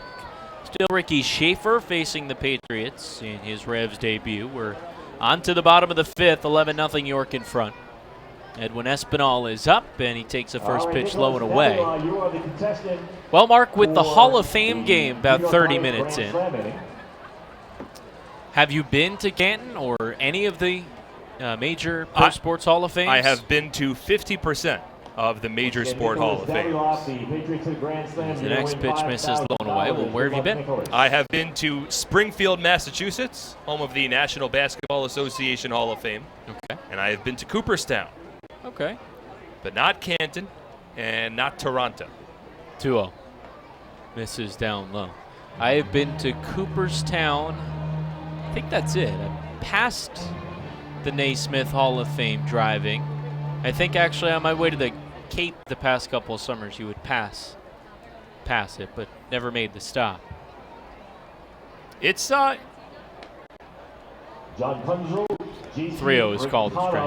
Honestly, for the outside of the Naismith Hall of Fame, it's not a very prominent-looking building for something that's a Hall of Fame. Espinal lines that one off the glove of Schaefer, trickling behind the mound. Nina Barehands, he won't have a play. The speedy, if you will, Edwin Espinal. Legs out, infield single. The ball just died along the infield grass after it hit Schaefer's glove in between the pitcher's mound and second base. And Schaefer shakes off Mark Mason and the athletic trainer for York, Chung Choi. So he'll stay in the ball game, and Espinal safe at first base on a seldom seen infield single. Have you written infield single in your book for Edwin Espinal at all this year? I don't believe I have. Me neither. Well, what a time for a delivery here from Director of Ticketing, Nick Cirillo. We got the works. Is that just for you, or is it for both of us? No, I think you get the mac and cheese bites. I get the mac and and you get the grilled chicken. Yes. So somebody's watching their health more than the other person. Correct. I'll hold this for you. Edwin Espinal off of first. Here's Yovi Gonzalez. First pitch is a called strike at the knees. So I've gone with, is there some yes, cheese on the there grilled also? chicken. No, I think it's like a little bit of a lemon. Oh, like a zest. Lemon. Yeah, it tastes really good, actually. Yeah. One of my all favorite. of the concessions here yeah, are very this good. is one of my favorites at the ballpark. Schaefer, the 0-1. Slow looping curve falls in for a strike. You want me to hold that for you, man? Or? No, I'm looking at it. I'm trying to describe it here. Trying to do my job for all the listeners on WCTC and everybody watching from home on SPN.TV. 0-2 the count on Gonzalez. The pitch. Breaking ball misses in. It's grilled chicken, and what I usually do when I'm able to get this is I'll only eat one of the buns and use the lettuce on top as the other. Oh. That's health. You know what you should do? 1-2 is chopped up the middle. Nina fielding behind the second base bag, steps on it for one himself and throws on to first in time for the 4-4-3 double play. 2 outs now in the 5th. Nina did well when he fielded that ball. He was right near the second base bag, so not a very difficult play to turn to. But what you should do, next time you go to the concession stand, just ask for a second piece of lettuce, throw out the bread entirely, make it like a lettuce wrap. Well, I might have. Double up on that I green, think bro. I have. No, you got one. You can make it a tomato sandwich. Not a tomato guy, or else I'd take you up on that. There would also be like tomatoes are fairly juicy. Get a little messy. I enjoy tomatoes as a part of a sandwich. Okay. But isolated? Yeah. No. I knew somebody who used to eat tomatoes like an apple. Ooh. First pitch to Scott Kelly, misses up and away. How do you do that? He would get a tomato, he'd wash it, have it in the palm of his hand, and then just bite into it. Speaking of tomatoes and apples, we have the Healthy Choice race here at the ballpark. We do. Presented by Horizon Blue Cross Blue Shield of New Jersey. It's 1-0, misses low and away. And there was that game a couple Saturdays ago, it was, in which I filled in as the on-field host. And all in all, I think a fairly decent performance for my first time. Rave reviews. The 2-0 is lifted in the air to shallow left. Dent waving the arms, drifting back. He'll make the catch to retire the Patriots in order. But to quickly finish off the story, the only thing I got wrong was I called the apple a tomato in the Healthy Choice race. So kids, if you see a green stem, it's an apple. 5th comes to a close. Schaefer faces the minimum. 11-0 York leading Somerset. You're listening to SPN.TV, 1450 WCTC and WCTCAM.com. Doctor. Ladies and gentlemen, the Patriots. Attention New Jersey camps, it's time to start thinking about your summer schedule and field trips for your campers. The Somerset Patriots Camp Days have returned for the upcoming season. Head over to TD Bank Ballpark in Bridgewater to check out top-notch baseball for the best price in town. The 2019 camp dates are officially set for Thursday, July 18th, Wednesday, July 31st, and Wednesday, August 14th. The Patriots are welcoming camps with groups of all sizes to come out to the ballpark to enjoy America's favorite pastime. Each game begins at 11:05 a.m. and tickets start at just $8. There are also lunch options available for just $5. In addition, each camp in attendance will be welcomed with a public address announcement and a scoreboard announcement during the game. Camps can also take advantage of our on-field programs throughout the game based on availability. So book now to ensure a memorable baseball-filled, fun-in-the-sun trip for your camp today. Give us a call at 908-252-0700 or visit SomersetPatriots.com to lock down your camp's perfect summer trip. For the Patriots, number 19, Zach Zinicola.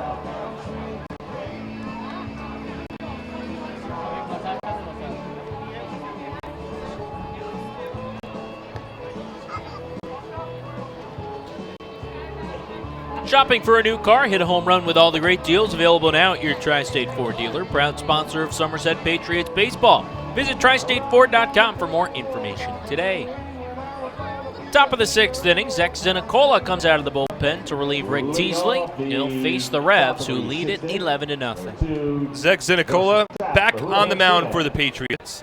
Had a hiatus away from the team beginning in early June. Returned just about a week ago on this homestand, actually, on Friday night. Was his first game back with the team, pitched on Saturday.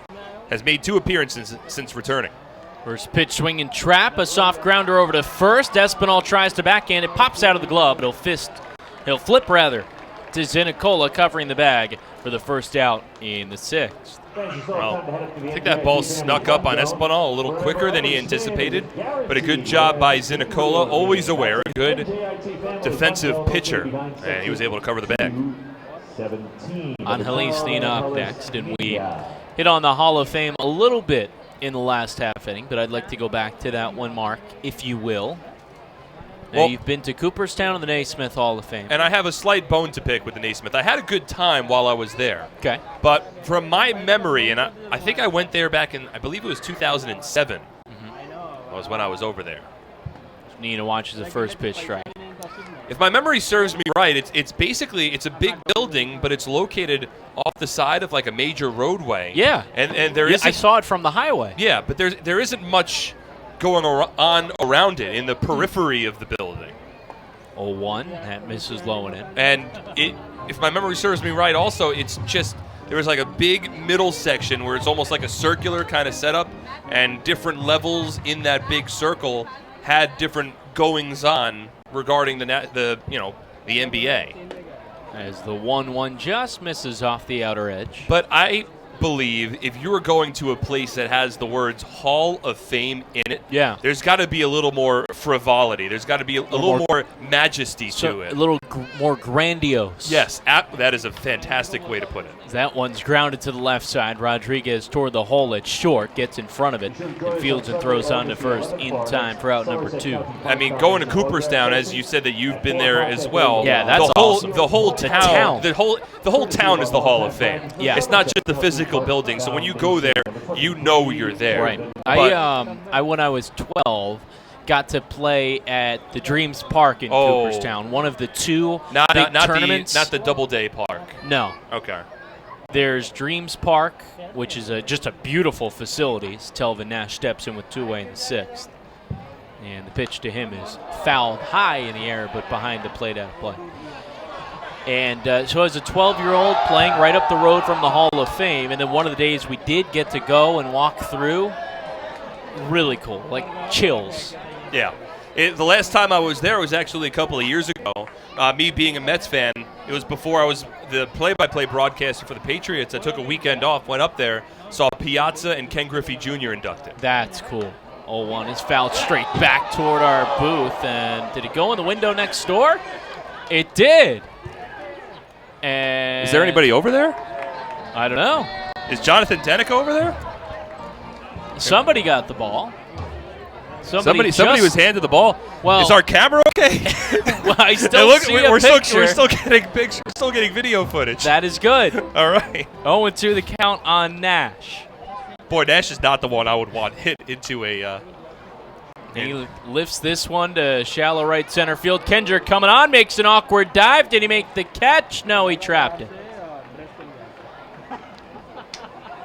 More of a flailing forward than a true dive from Will Kenger until Telvin Nash reaches with a 2-out single in the 6th. Once again for Kenger, it wasn't the best route to the ball. He kind of circled around it instead of making more of a beeline toward the ultimate landing spot.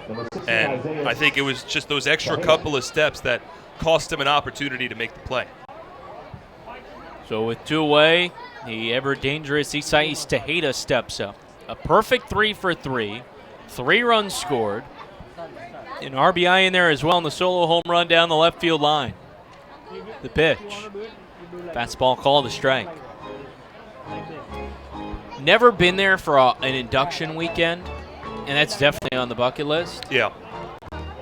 But a cool connection that I kind of have, and I guess it's more a loose connection than anything else. Yeah, Zinicola sets with the 0-1. He comes home, and it swung on and missed. The past 2 summers working with a baseball team in a collegiate summer league. Our manager, Scott Pickler, working over 20 years with the Whitey Red Sox. Coached Trevor Hoffman when he was still a shortstop in junior college before he went on to Texas and was an all-SEC shortstop there as well. It was in the minors that he became a pitcher. The pick was at his Hall of Fame induction last summer. Tejeda swings and misses through the 0-2, and the Revs go down in the 6th. No runs on a hit, no errors. 1 man is left on base, and through 5.5, York leads Somerset 11-0. You're listening to Patriots Baseball on SPN.TV, 1450 WCTC and WCTCAM.com.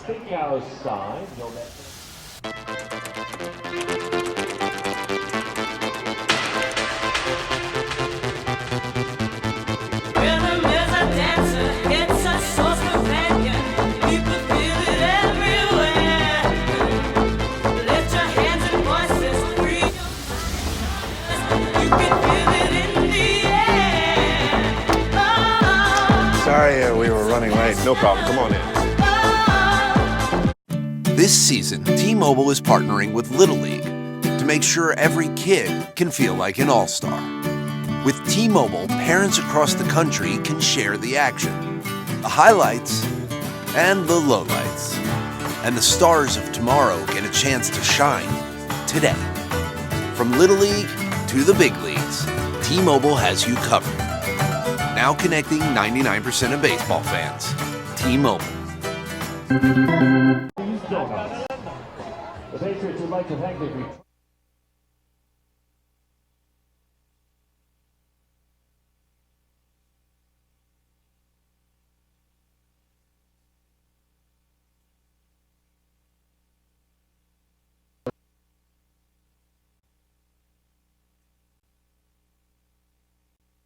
for their donation of Patriots tickets to charities throughout New Jersey. Health Quest, the top 100 health and fitness club of the nation, is right here in our community, conveniently located on Route 31 in Flemington and open 7 days per week. Health Quest proudly serves all of central New Jersey. Visit them today and start your journey to becoming HQ Fit. 11-0 the score. York out in front of Somerset. The Rebs with 4 home runs tonight. Patriots just 3 hits. Gabriel Bracamonte will start out the bottom half of the 6th. Still facing Ricky Schaefer in his first start with the Rebs.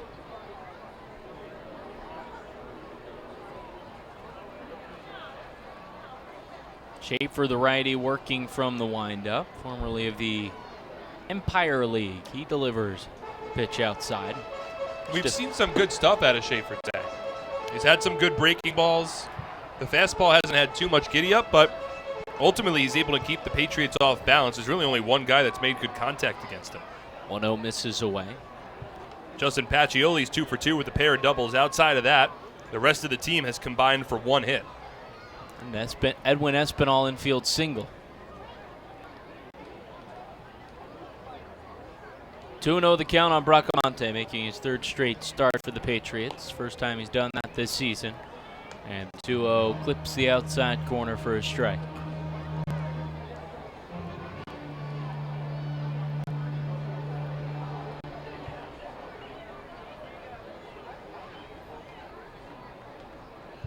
Two-1. Swung on and grounded to short. Dent there. Bends at the hips. Fields and throws on to first in time for the first out. Well, briefly back to the Hall of Fame, and then we'll move forward. We'll charge ahead.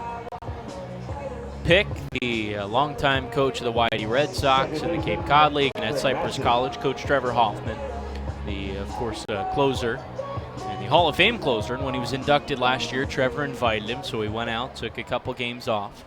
And Trevor actually mentioned him in his Hall of Fame speech, as the first pitch to Craig Massey is called to strike at the letters. Pick was inducted into the ABCA Coaches Hall of Fame just a couple months ago, actually. So Trevor acknowledged that. 0-1 is low and in. If somebody mentions you in a Hall of Fame speech, I feel like that is somewhat you getting enshrined into a Hall of Fame as well, because those speeches are recorded. They are kept forever. Yeah. The 1-1. This is outside. And Pick, an older guy and can be a little hard around the edges, but once you get to know him, he's a great guy. I've never seen him light up like he did after chatting with him after he got back from Cooperstown. As that 2-1 pitch misses low.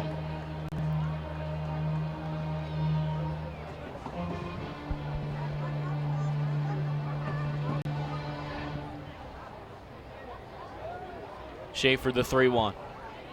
He tied at the shoot tops. Massey works a walk. It's the first walk of the night from Ricky Schaefer. Hey, congratulations to the fans in section 203, row P. Well, if you ever get the opportunity, Cooperstown during an induction weekend, it's like nothing else. I mean, when I got there, the amount of people, it was a beautiful day for the induction, and the amounts of people that were on the lawn it was an incredible amount of people.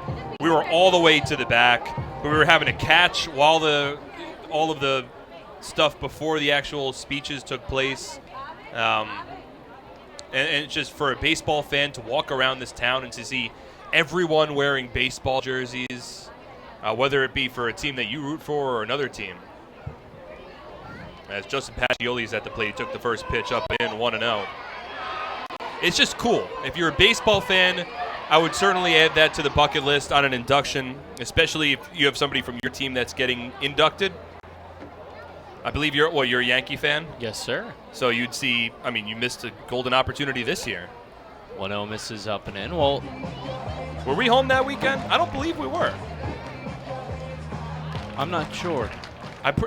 Wasn't it last weekend? Not this past weekend, but the preceding one? Late July? I couldn't tell you what I had for breakfast this morning, my friend. I bet if you dug deep, you could. 2-0. Clips the outside corner. You're right. I didn't eat breakfast. Dinner last night, though, different story. Couldn't tell you. Last night I had Maggiano's for dinner. Did I? I don't know. It was a busy night. It was Sparky's birthday. Yep. 2-1. He's called the strike. 2-2 the count on Pacioli. Massey is at first, one out in the sixth. York up 11-0.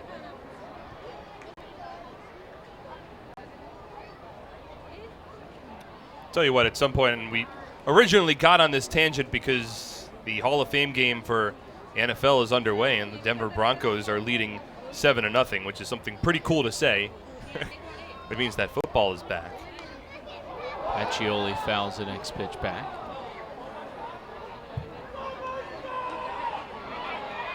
But I would love to get to Canton at one point, because not only is there the Football Hall of Fame in Canton, but close to it, I believe, also is the Rock and Roll Hall of Fame, which is in Ohio as well. I was in Ohio. I was in Cleveland. And the Rock and Roll Hall of Fame is not far. Covering wrestling a couple years ago. National championships were there. 2-2 is fouled back our way. And did it get into our booth again? Oh, my goodness. It did. This time going back What are the into chances? The booth Yeah, of our I'll get camera. it for you. I'm going to go get that ball for somebody. I think that's the second time tonight it popped into our camera booth. And a fan gets a baseball. So 2-2 the count on Pacioli. Boy, what are the odds of that?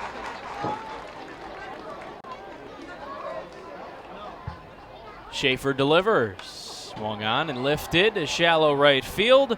Sullivan jogging in. He makes the catch near the line in shallow right. We're out number 2.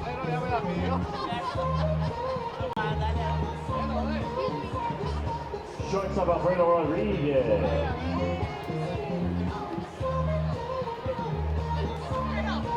So it's Alfredo Rodriguez up next. Massey is at first. The Patriots down by 11.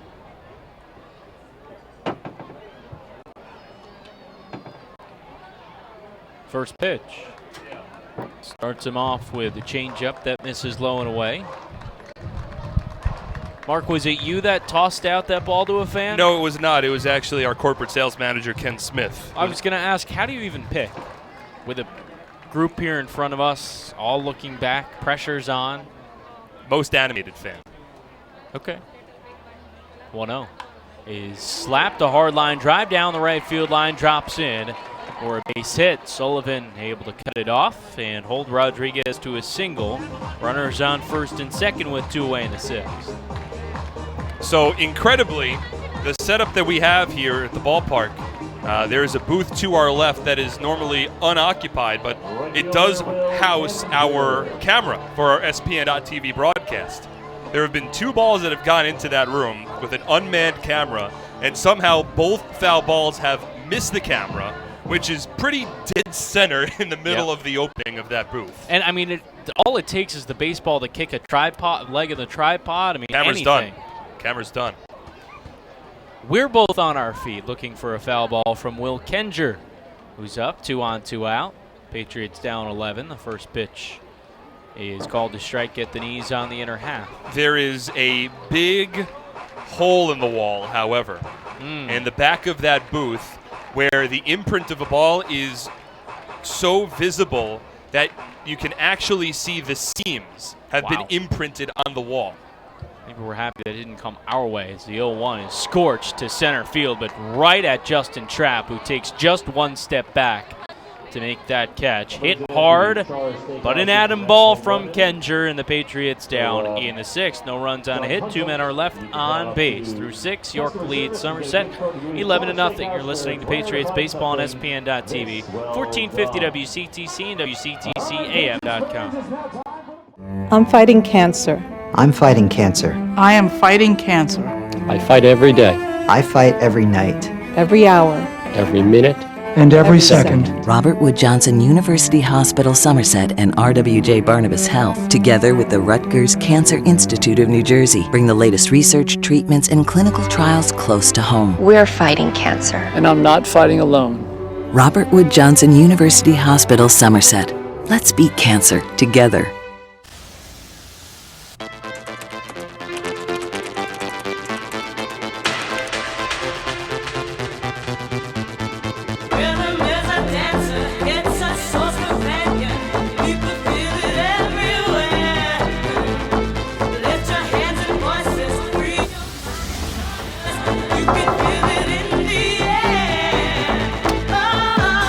Sorry, we were running late. No problem. Come on in. 04362. If you have that winning number, go to customer service. We also have some blue ticket winning numbers. If you have a blue ticket from this evening, the winning numbers to go to customer service are 370-6872 and 220-6608.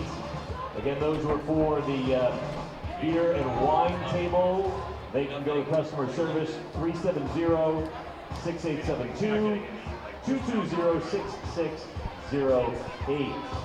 Leading off. Ideacom is now offering businesses free VoIP phones. Get the guys from Ideacom on your team today by visiting their website at ideacom-nj.com. Carlos Franco leads off the 7th inning. Still facing Zach Zinicola in his 2nd inning of work. York leading Somerset 11-0. And the Revs looking for the sweep. The pitch is swung on. A broken bat grounder right side. Massey backhands and throws on to first in time for the first out. Well, Mark, it appears as if we're trapped. Some issues with the door. And I only have this grilled chicken sandwich and only half is left now. I'm almost out of water, so we need to figure out how we're going to ration things. Oh, I think first things first, we have to establish our corners. Yes, yes we do. It's not the largest booth. First pitch here to Melky Mesa is called a strike. Important for you to know, I need a work corner and I need a relaxing corner. I can't do work in my relaxing corner. You shouldn't. That's like you shouldn't eat in bed and you shouldn't do work well, in I bed. disagree with that. I eat in bed all the time. You should not, as that's a soft liner flared out to the shortstop Rodriguez, who makes the catch for the second I out. won't buy any argument that you have against eating in bed. Well, my argument is one of science. And when you do something consistently, like start to eat in bed, your brain then associates it. So when you're getting ready to go to bed, you'll start to become hungry. That's not necessarily a bad thing. That's not going to force me from taking out the convenience of eating in bed. Go ahead, work your way out of this. Come on. I already did. I just did. Ryan Dent watches a fastball in the dirt. Look, you didn't. You just said said eating in bed can be comfortable. It can be relaxing. And if it ultimately results to me being a little hungrier when I go to bed, I don't think that's that bad of a feeling. It's not enough to dissuade me from doing it. The 1-0. Just misses inside. Well, I think we're both in the same camp of trying to drop a few LBs. Right? I mean, I'm sorry. Am I going out on a limb there? I'm trying to do anything I can to make it work, as the 2-0 is hit in the air out of play right side. Some Larry Browns. There you go. As you call them. There you go. Look, you could eat healthy in bed. Just because you're eating in bed doesn't mean it can't be a salad or granola or a nice piece of fruit. The 2-1 is a late swing grounded foul near the Patriots dugout. I think some people might associate eating in bed with like ice cream and I chips. Would. Yeah, that would be me. And doodled cheese. But chocolate for sure. But chocolate is not necessarily bad for you. I like milk chocolate over dark chocolate. Dark chocolate is the more healthy variety, isn't it? Sure. 2-2. Everything in moderation, my friend. True. It's a good point. Including eating in bed. That's another interesting health tip if you're looking to shed a few Larry Browns. Don't completely cut yourself off of something. It only creates a craving. It's true. Rooted in science. 3-2. Swung on and missed. Well, our fans came on to the broadcast. They come for the baseball, but they stay for the health tips. That's right, as Zach Zenicola sets down the Revs in order in the 7th. Time to get up and stretch. We invite you to join us from home as well through 6.5. 11-0. Somerset is trailing the York Revolution. You're listening to Patriots Baseball on SPN.TV, 1450 WCTC and WCTCAM.com. Wave them around as we sing. Here we go. What better way to spend a summer night than taking a group to a Somerset Patriots game?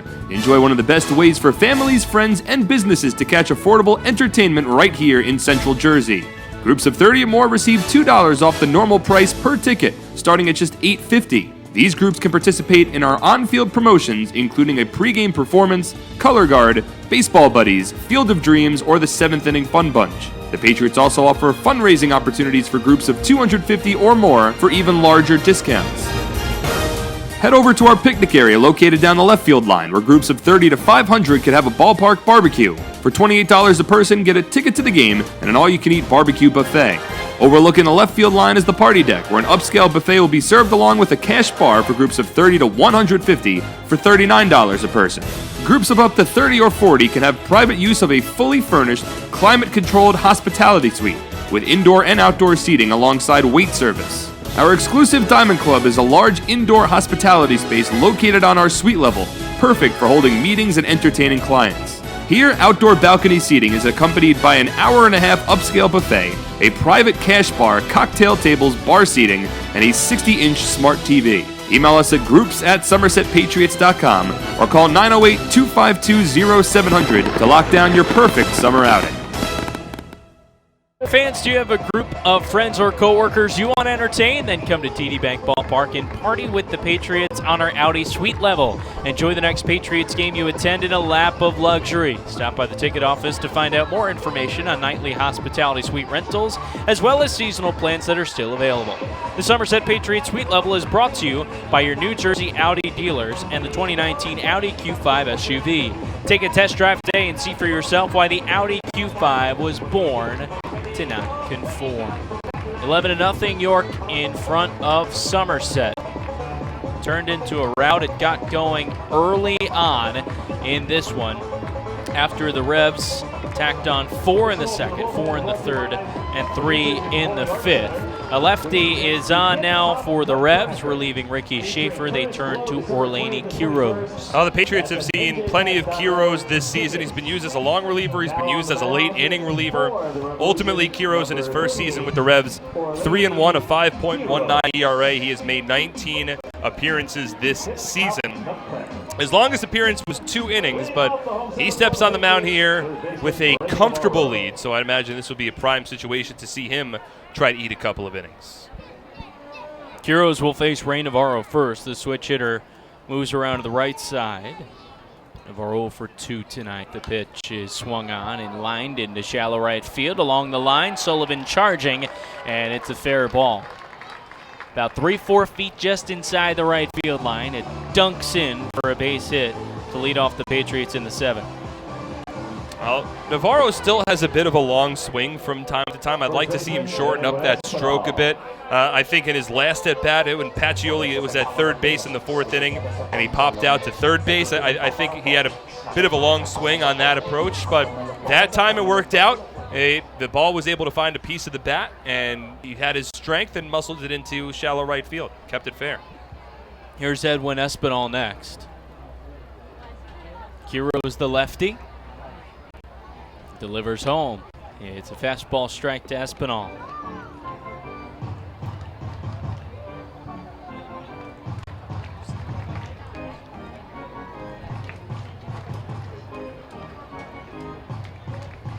Hey, our door is open. Oh, look at that. Somebody's popping in. Brian Owicki and Mark Russinoff, two of the VPs here, have freed us. As the 0-1 misses low, it's 1-1. All you need is a little can-do and elbow grease, and when that's not available, Brian Owicki will do the trick as well. That's exactly right. Owicki sticky, there you go. The door was Owicki sticky. It is not anymore. Kiro's the 1-1. Called a strike on the inner half. Edwin started to pull the hands in, did not fool the TrackMan system. And we got a really cool update, I think. We're talking about Cooperstown in the Baseball Hall of Fame, and a listener, a notable listener, contacted us, Mark. Yeah, I'm not sure how we got the contact. It might have been through a text message to our phone line. As the 1-2 is swung on and lifted, a high fly ball down the right field line. Long run for Sullivan. He slides and he can't make the catch. Well, Sullivan slid into foul territory and looked like the ball hit his glove and just popped out. Couldn't hold on to it, and Espinal has a second life. But we did get a message from Liam O'Sullivan's mom. Of course, Liam, a right-handed pitcher for the Somerset Patriots, and the O'Sullivans from Massachusetts, as you know, and Liam's brother, Gabe, actually played college ball at Walsh University, and they play their games at the Hall of Fame Stadium. That's awesome. Over in Springfield. That's really cool. 1-2. Espinal hits this one high and over the net, out of play. You know, it's funny. I saw Liam in the clubhouse earlier today, and it's the first chance that I got to mention that we chatted with his parents briefly. And I got the typical son response. And I say this because I would say the same exact thing. He said, well, first a little bit of an apology, and then said, I'm sure she talked your ear off. Oh, we had a lovely conversation. Were great. Lovely. They were awesome. 1-2. This one chopped over to short. Dent Fields flips to second for one, on to first. In time, it's a 6-4-3 twin killing, and now 2 away in the 7th. One thing she did agree with us on, said that Springfield is not the best setup for the Hall of Fame compared to others. Yeah. And look, I haven't been to Canton. I haven't been to the NHL Hall of Fame in Toronto. But I believe that the stadium, the arena where they play, certainly can be lovely. But I just expect more of a like you said, a grandiose, a bigger setup. Yeah. For something that has Hall of Fame in the title, and maybe I got to go back. I'm sure they've done renovations. Reading it back, and just one quick correction: Liam's brother Seamus got to play all his home games. As Yovi singles this one up the middle off the second base bag and plunks its way into center field for a 2-out single.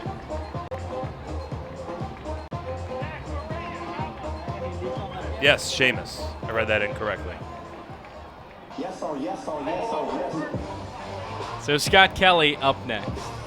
Plenty of baseball talk. I get a really cool story from Sparky Lyle earlier today. And it might have to wait until the 8th. All the more reason to stick with us here on SPN.TV, 1450 WCTC and WCTCAM.com, that is. It's 11-0, York leading Somerset, 2 away in the 7th. And the pitch to Kelly. That's strike at the knees on the outer half. I've fallen into the trap a few times too many, but not supposed to get into anything too long with 2 outs. Oh, so this is a long story. Not that long, but just a cool tidbit. Don't want to rush it, so we'll save it for the 8th. Oh, remember, I'm on play-by-play in the 8th. I get to run this train. You have to get it handed back to you. 0-1, misses low and away. Only once did I take the top of the 8th. You understand who hired you? Mark Russinoff, VP of Public Relations and Media. Zach Keller, intern supervisor. It would also behoove you to get Mark's title correct. 1-1. Misses in tight. What, VP of Public Relations? Yes. I'd like to hear this story. Well, I'm waiting on needles and pins. I don't know. Maybe the way that the game goes in the top of the 8th, it completely derails us and takes away the opportunity for the story. Then I guess you'll have to wait about a week until the Patriots return home. 2-1. In tight 3 balls and a strike.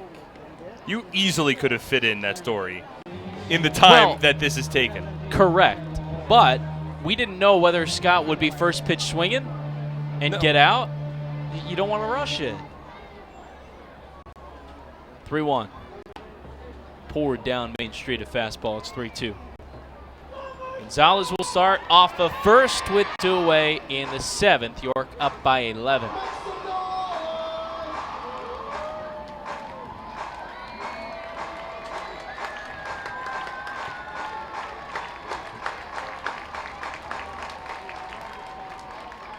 Runner goes, and the pitch is lined over the head of Dennett into left field. Yovi will hold on second. 2 men aboard. Oh, we talked earlier in the night about wanting to see some resolve from this team. Falling behind 8-0 after the first 3 innings, 11-0 after the top of the 5th. A strong crowd on hand, so you want to fight for the people that are in attendance. You want to fight for the other guys in the clubhouse, and you don't want to go down quietly. And, of course, it's easy to do so, especially on a getaway day. But, look, a couple of 2-out base hits. Gonzalez, Kelly, 3 hits in the inning for the Patriots. Still trailing 11-0, but it's good to at least see individually strong at bats. Hey, look on the bright side. The Patriots have not quit tonight. Gabriel Bracamonte in the first pitch to him is called strike on the outer half. Final line on Ricky Schaefer, 6 innings, 4 hits, no runs, 1 walk, and 5 Ks. And Rick Teasley, 5 innings. Gaudy, 13 hits and 11 runs, no walks, and 4 Ks. 0-1. He swung on and missed. A big hack from Bracamonte, 0-2. Well, I'm sure the Rebs will be excited about the Schaefer performance today. Of course, the Patriots are missing some key components of this lineup. It's 1 day after Ramon Flores had his contract purchased. Michael Ullman's not available with an elbow injury. Jimmy Paredes isn't available with a dislocated finger. Mike Francoso still has that hip issue. So the Patriots are thin, in the lineup, in the starting rotation, and in the bullpen.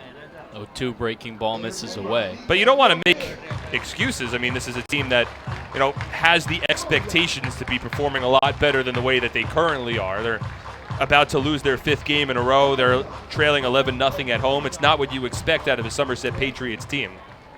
But there are pieces that are missing, and I'm sure they're waiting for them to get back. 1-2 is swung on a ground ball past the diving Ryan Denton into left field. Yovi gets the hold in left. The bases will be loaded with 2 away in the 7th for the Patriots. Well, certainly right decision to hold Yovan Gonzalez. Gabriel Bracamonte did well to sneak that one through the infield. Mace's got a strong arm in left, and Gonzalez doesn't run particularly well, so you hold him up, and you give Massey an opportunity to hit with the bases loaded, maybe get an extra base hit, try to cut it to this deficit a bit. Really could have worked that Sparky story. You really could have. That is, ever since you teased that story, that is 3 2-out base hits.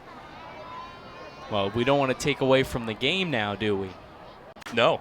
11-0 the lead. Oh, my goodness. First pitch to Craig Massey, poured in for a strike. The night continues to improve for us. Shakes delivered by Nick Turillo. Hey, Nick. What's going on there, Brandon? Is this your first time on? I think this is, actually. Oh, my goodness. 0-1. I'm a little nervous right now. Wow. 0-1 misses low. Well, Nick, director of ticketing, so we know you're in the ticket office for most of the ball games. I'm just happy you get to watch a little bit. Can you hang out this half inning? Every now, yeah, why not? Why not? Every now and then I get to get out and catch a little bit of the game. But for the most part, pretty busy in the TO. But I was fortunate enough to get out for a quick minute here. I had to deliver some shakes to the fine gentlemen in here like yourselves. I know you guys enjoy them. Oh, yeah. 1-1 is fouled off by Massey. Always take care of us, and for that, I will be forever grateful to you. Oh, I appreciate that. Appreciate you, Nick. Absolutely, man. Got to take care of you guys. Bases loaded, 2 outs, 1-2 the count on Craig Massey. Hero sets, and the pitch is swung on, and this hit in the air deep to left field. Mesa is back, settles under it. He makes the catch on the jog, and the Patriots strand the bases loaded in the 7th. 11-0, York the lead. Nick, thanks for stopping by. Anytime, guys. You're listening to Patriots Baseball on SPN.TV, 1450 WCTC and WCTCAM.com.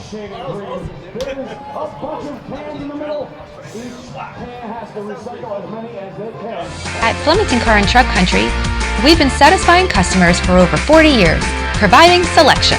With 16 manufacturer brands plus over 500 available certified pre-owned vehicles. Convenience. With all our dealerships located on Route 202 and 31 in Flemington. And satisfaction. With positive reviews praising our business model every day. We'll never take our customers for granted. Flemington Car and Truck Country. Every day, we're here for... So many good options. Man, I'm hungry. Ooh, let's do healthy today. I think that'll work. The healthy plate. What do we have here? So many good options. What do I choose? We have veggie burger, turkey burger, fruit cup. It all sounds so good, but something's telling me veggie burger. I think I'll have the veggie burger.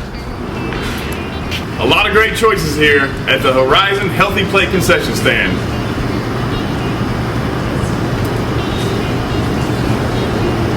That's a tasty burger.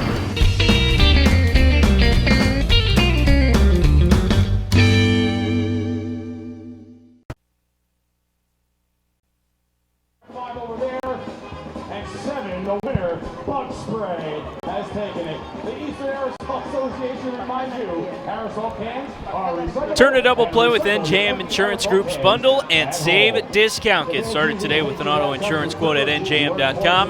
This isn't just insurance, it's NJM. Top of the 8th inning, 11-0 York leading Somerset. Mark, take us home. Oh, thank you very much, Brendan. 11 runs, 14 hits, and no errors for the York Revolution. No runs, 8 hits, and 1 error for the Patriots. In fact, Somerset just had 4 hits in the bottom of the 7th inning, ultimately came up empty.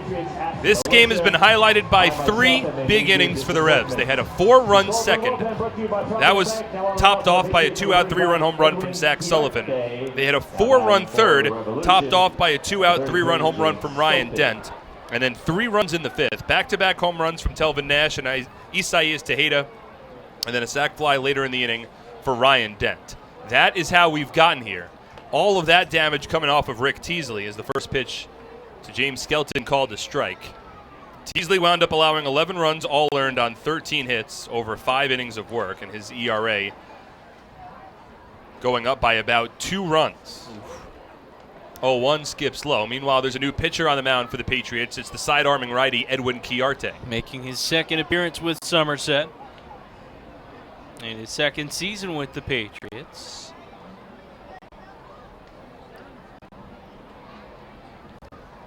Chiarte began the season in the Mexican League. Now the 1-1. Skelton takes a called strike. Now, Chiarte and Skelton actually were teammates on that same 2015 Somerset Patriots team. Chiarte had his contract purchased by the San Francisco Giants organization a couple of weeks into the year. It was a 1-2 to Skelton taken low and in. Skelton wound up staying with the Patriots for the entire season and ultimately won a championship. Skelton got a ring. Chiarte did not.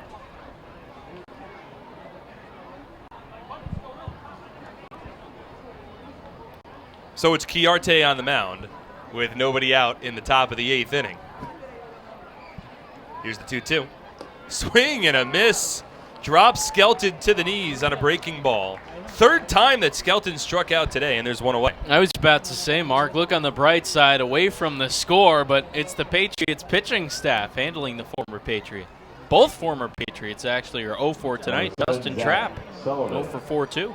Those are the only 2 players in the lineup. I'll rather make that 2 of 3 players in the lineup that have not reached base safely, the other being Angelis Nina. First pitch to Zach Sullivan, a fastball taken up and in, 1 ball and no strikes. The big contributors for the Revs again tonight, they've gotten 4 home runs. Zach Sullivan's 2 for 3 with a home run and 3 RBI. Telvin Nash has a solo shot. Isaias Tejeda has 3 hits, including a solo home run, as Sullivan rips a base hit to right field. That's his 3rd hit of the night. And a 1-out base runner in the 8th. But the biggest contributor for the Revs to this point, Ryan Dent. Dent is 2 for 3 with 5 runs batted in, including a 3-run home run. Revs in front 11-0. There's 1 out, now a runner on first in the top of the 8th. And I suppose, Brandon, I will finally indulge you into this story of yours that you've been teasing. I was just going to see how long you were going to wait. I was waiting. I needed to reestablish the setting. It's broadcasting, my friend. We have to make sure that we allow our listeners and viewers to understand the context of the current game. First pitch to Justin Trapp, a breaking ball missing up and in, 1-0. Okay, Brandon, the floor is yours. Well, I was chatting with Sparky earlier today. Sparky Lyle, Cy Young Award winner, World Series champ. 1-0. A ground ball hit to third past the diving Navarro into left field. It's a base hit for Trapp, his first of the game. He's 1 for 5. Now the 15th, make that 16th hit of the night for this Revolution lineup. Runners at first and second. Well, I'm talking to Sparky about his pitches, and as he was growing up, he threw his fastball, but his out pitch was his curveball when he was younger. And Sparky struggled when he would throw with his thumb on the baseball. So he would take his thumb off, so he had to grip it so hard with his pointer and middle fingers that then he could snap it off and throw a very good curveball. And when he was in Double-A baseball... First pitch to Angeles Nina, taken high, 1-0. He was with the late, great Ted Williams. And Ted told him, Sparky, I can see your thumb out of the glove because it wasn't on the baseball. He told him the best pitch is a slider. 1-0. That's a slider, and it's popped up in foul territory, first base side. Espinal gives it a look, but it's out of play, 1-1. He said that is the hardest pitch to hit. Ted Williams, one of the greatest hitters ever. Of course. In the game. And in fact, Ted signed a book to Sparky mentioning that slider. So for a year, Sparky worked on trying to develop this pitch. And in the middle of the night, one night, he was at home and he was throwing balls in his garage. And he got it. It worked. He was so excited. 1-1. Hard hit line drive over the shortstop Rodriguez into left field.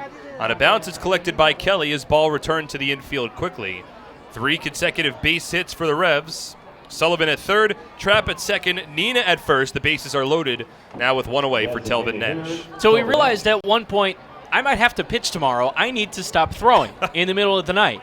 And he ended up, I think, throwing a bullpen that next day, and he called for the slider. You know how pitchers motion with the glove. His catcher said, you don't throw a slider. He threw it, and it hit the catcher in the foot. He couldn't even get a glove on it. From there on out, the legendary Sparky Lyle and his legendary slider. First pitch to Telvin Nash, a line drive into left field, a base hit. Sullivan in from third base. Everybody else moves up a station. Third hit of the ball game for Nash, his second run batted in. It adds to the Revs' lead, now 12-0 York. Well, of course, Sparky Lyle known for that slider. And in case you've ever wondered the origin of the second mascot's name here at TD Bank Ballpark, slider, it is based off of Sparky Lyle's most famous pitch. Is it sad that I've never put that together? It's a bit sad, Yeah, yes. that's, oof. I'm surprised I even said that. Well, there's a number of odes to Sparky in this ballpark. Of course, such an instrumental part of the history of the Somerset Patriots. Isaias Tejeda at the plate, and his first pitch taken for a called strike, 0-1. Sparky the dog, sculpted after Sparky the Lyle. Yes, with 2 E's at the end instead of the Y at the end of Sparky's name. Yeah. The number 28 has been retired, and the number is hung of sorts on top of the press box here at TD Bank Ballpark. 0-1, a broken bat, fly ball hit out to right field. Underneath it's Kenger. Coming in, makes the catch, tagging up from third base is Trapp, and he'll score, beating the throw from Will Kenger. So a sacrifice fly and an RBI for Isaias Tejeda. That's his second run batted in of the night. 2 runs home for the Revs in the top of the 8th, and it's a 13-0 lead. So the mascots are attributed to Sparky Lyle, both Sparky and Slider. General admission is just a funny play on words. The number is retired. There is the handlebar here at TD Bank Ballpark, which is based off of the famous Sparky Lyle mustache, the handlebar-esque mustache. And that handlebar is located down the third base line. First pitch swinging is Carlos Franco. He grounds one to first. It's fielded by Espinal. He'll take it himself to the bag, and the inning is over. But 2 more runs home for the Revs. Comes home on 4 hits, no errors, and 2 runners are left on base. 13-0 York. We move to the bottom of the 8th on SPN.TV, 1450 WCTC and WCTCAM.com. I'm fighting cancer.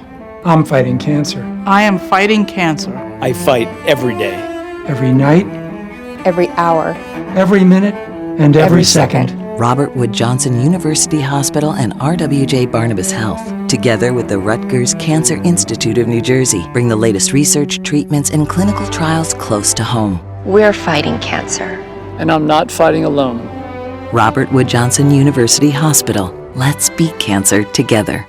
This season, T-Mobile is partnering with Little League to make sure every kid can feel like an all-star. With T-Mobile, parents across the country can share the action, the highlights, and the lowlights.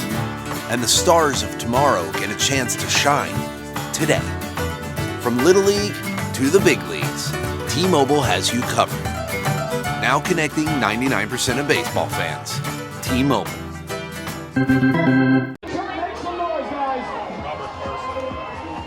What'd you say? They have all migrated.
Navarro only got to first base despite hitting that one out to the left center field fence. So he's at first with 2 away, and now Edwin Espinal steps in. Espinal 1 for 3. It's a 13-1 lead now for the Revs. As Espinal takes upstairs, which in Brandon Pelter's opinion is better than a 12-0 deficit. I do. You disagree? Well, Espinal takes a strike 1-1. In that context, no, I don't. But if you're comparing 42-0 to 54-3. 42-0 or 48-3. I mean, it's a ridiculous hypothetical. 1-1 is fouled off. Sure. Either sure. way, 48-3. Either way, you're walking off the field with your head down. You're not hanging your hat on much with a 48-3 loss. Not to say that this game is... Hey, your field goal kicker, though, he's stoked. Yeah. I don't know if he's stoked. You think he's running off the field with his hand in the air? Your special teams unit, man. They had a day to remember. Oh, good. Except for that one kickoff return for a touchdown. 1-2. Espinal swings and drives it off the end of the bat. Straight away left field coming in Mesa. He makes the catch and the inning is over. But the Patriots are on the board. It's an RBI ground out from Will Kenger and a 13-1 deficit as we head to the ninth on SPN.TV, 1450 WCTC and WCTCAM.com. For over 85 years, in every county across the state, we've protected the health of New Jersey, covering families and businesses through life's big moments and the small ones. Because we don't just work here, we live here too. Over 5,000 local employees, all with the same purpose, taking care of you.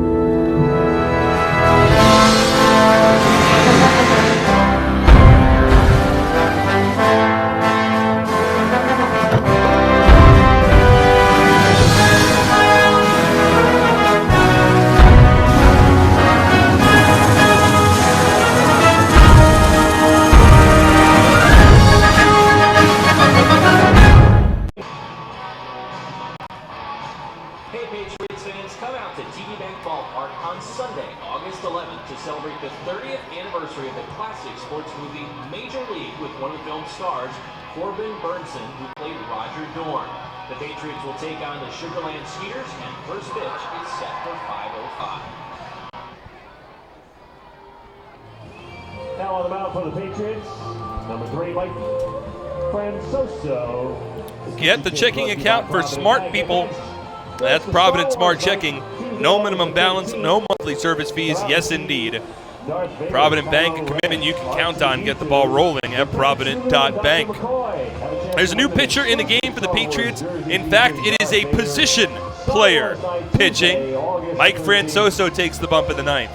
Third time this season for number 3. A 6.75 ERA, 1 run in an inning and a third. Worked a scoreless third of an inning yesterday morning.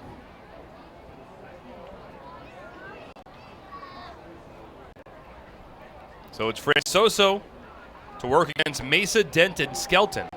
And the first pitch to Mesa, that's a strike, 0-1.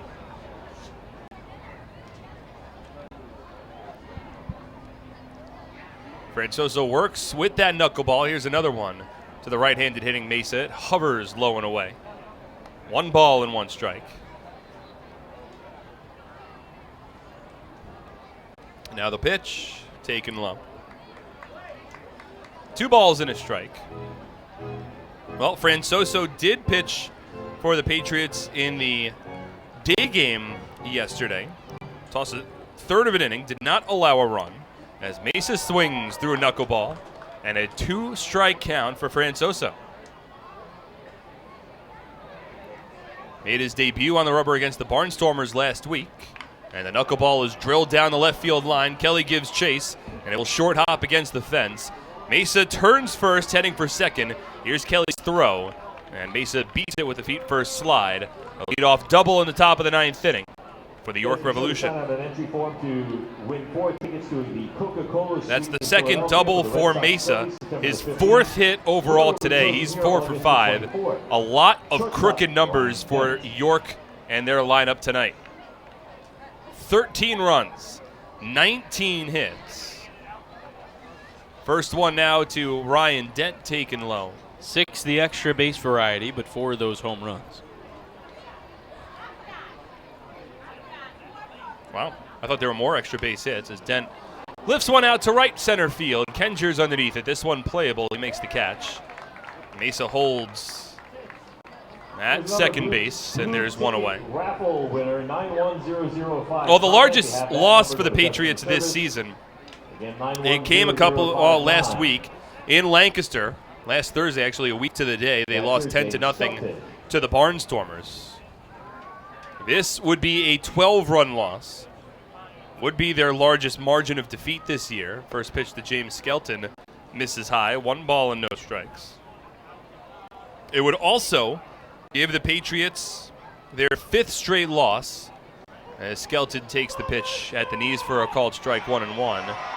It would be their longest losing streak of the season. And they had a 4-game losing streak as Skelton pops one up. Third base side, Ray Navarro underneath it into foul territory to make the catch for the second out. It was a 4-game losing streak, and then Somerset beat Long Island 8-3 Saturday night and have had 4 consecutive losses, and if this score holds, 5 straight losses through tonight. They will have lost 9 of 10 games. And a stretch that, I spoke with Brett Jody before, in between games yesterday. He said that he can't remember a stretch like this in his time as manager, as Zach Sullivan grounds the ball foul. I spoke with Sparky Lyle earlier today, and Sparky said that he couldn't quite remember a time. And it's not just the consecutive losses. There have been longer losing streaks in the Patriots' history. It's just the overall feeling around the way that these losses have taken place as Sullivan flies one out to left field. Kelly makes the catch, and it's a scoreless inning of relief for Mike Francoso. He holds the Revs off the scoreboard. We move to the bottom of the 9th inning. Last chance for the Patriots, 12 to tie, 13 to win when we come back on SPN.TV, 1450 WCTC and WCTCAM.com. I'm fighting cancer. I'm fighting cancer. I am fighting cancer. I fight every day, I fight every night. Every hour. every minute, and every second. Robert Wood Johnson University Hospital Somerset and RWJ Barnabas Health, together with the Rutgers Cancer Institute of New Jersey, bring the latest research, treatments, and clinical trials close to home. We're fighting cancer. And I'm not fighting alone. Robert Wood Johnson University Hospital Somerset. Let's beat cancer together. Somerville Aluminum is proud to announce our greatest remodeling project yet. Valari, new name, same great company.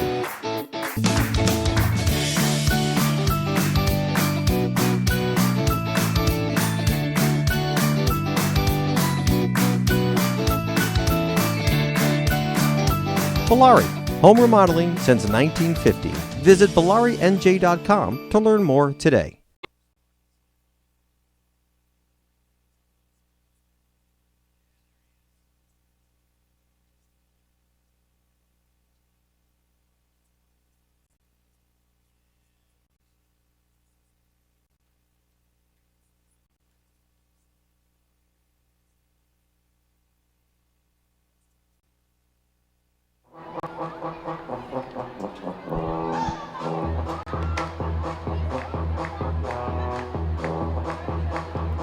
It's the bottom of the ninth inning. The rally song plays at TD Bank Ballpark. The Patriots have put a run and 10 hits on the board tonight, but they trail 13-1. Final game of a 4-game series between the Patriots and the Revs. You know who loves this song? You probably a lot of people love. Well, Nick Cirillo loves this song. There you go. That's exactly what I'm going for. Yep, I know very well. This song has become popular for a couple of seasons here at TD Bank Ballpark. Been used as a rally song. Team trailing heading to the bottom of the ninth inning. We'll see if it works here for the Patriots. They'll have the bottom third of their order: Yovan Gonzalez, Scott Kelly, and Gabriel Bracamonte. A commanding lead for the Revolution. First pitch to Gonzalez. It's a breaking ball taken for a strike. I'd be curious to see what Jovan's reaction to this game would be. We talked about this before, a heart and soul member of this club. 4th year with the team, second longest tenured position player. As the breaking ball drops in, that's a called strike, 0-2. Well, I think it's going to kind of be hard to shake this one off, to be honest. Not only have they now lost, well, if the score holds, but they've lost 5 straight. 0-2 is a shattered ground ball with a shattered, well, the bat is shattered. The helicopter's tore short. The ball was chopped short as well. Dent converts the play to first, and there's one away. But, you know, there's a big difference between taking a tough loss and borderline getting embarrassed. You know, tonight the Revs offense was just at their best. 13 runs. It's the most runs given up in a ball game by the Patriots this season. 19 hits, tied for the most hits they've given up. They gave them 19 hits to the Lancaster Barnstormers back on May 18th. Scott Kelly at the plate, and the first pitch from Robert Carson misses inside. And look, there's no way to sugarcoat this loss or this losing streak for the Patriots. It has simply not been up to the standard that Somerset has placed. Winningest franchise in Atlantic League history. 1-0 to Kelly, taken for a called strike, 1-1. And, you know, simply put, the expectations for this team year in and year out are to make the postseason. And they missed out on the first half championship by a game with a number of very difficult, tough, close losses in the first half. 1-1 to Kelly, a ground ball to the left side, and past Dent into left field. A base hit for Scott Kelly, his second of the ball game. He's 2 for 3. And, you know, the Patriots got off and started their second half. They were 3-2 back on July 16th, and at that point, they had remained 15 games over 500 for the season. But since that point, and it really started with their last series against the Revs beginning on the 15th, they have struggled mightily. They are in danger of losing 9 of their last 10 ball games, and it's just not the standard or meets the expectations this team's accustomed to. Gabriel Bracamonte at the plate. First pitch, taken low and in, 1-0. And look, the losing streak will end. The team will accumulate more wins, and there's a lot of baseball to be played in the second half. We're on the first day of August. It's pretty much 2 months left in the season. 1-0. Bracamonte takes a called strike, 1-1. Maybe getting on the road for this team will change the mojo a bit, get everyone grouped back together. Yeah, I was thinking about that a little bit, and I think in a spot like this, any kind of change, any little thing to spice things up, like we were talking about off the top, keeping it loose, could be a good thing. Bracamonte grounds it to third. This could do it. Throw to second, and a turn throw to first in time, and that ends the ball game. Gabriel Bracamonte grounds into a game-ending 5-4-3 double play, and the Revolution have come into TD Bank Ballpark. They have swept a 4-game series, and they finish it off with an exclamation point. A 13-1 win over the Somerset Patriots in the largest margin of defeat for Somerset in 2019. We'll step aside.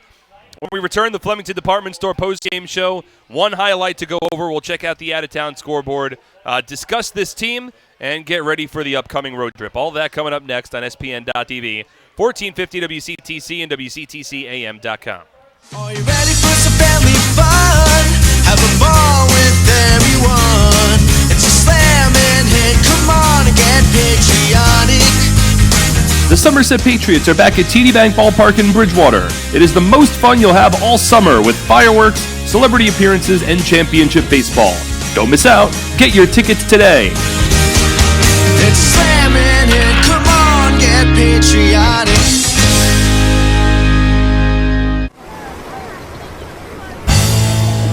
It's an unstoppable force, vast and mighty. It's the 101 days of summer, and this year it's bigger than ever. The NJ team is back again. We've got 101 days of prizes with other ways to win via our social channels, text message program, VIP club, and Game Changers. Find the fun at 101daysofsummer.com from May 24th to September 1st. Anything can happen in Jersey.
broadcast, my name is Mark Schwartz. Thank you so much for tuning in tonight.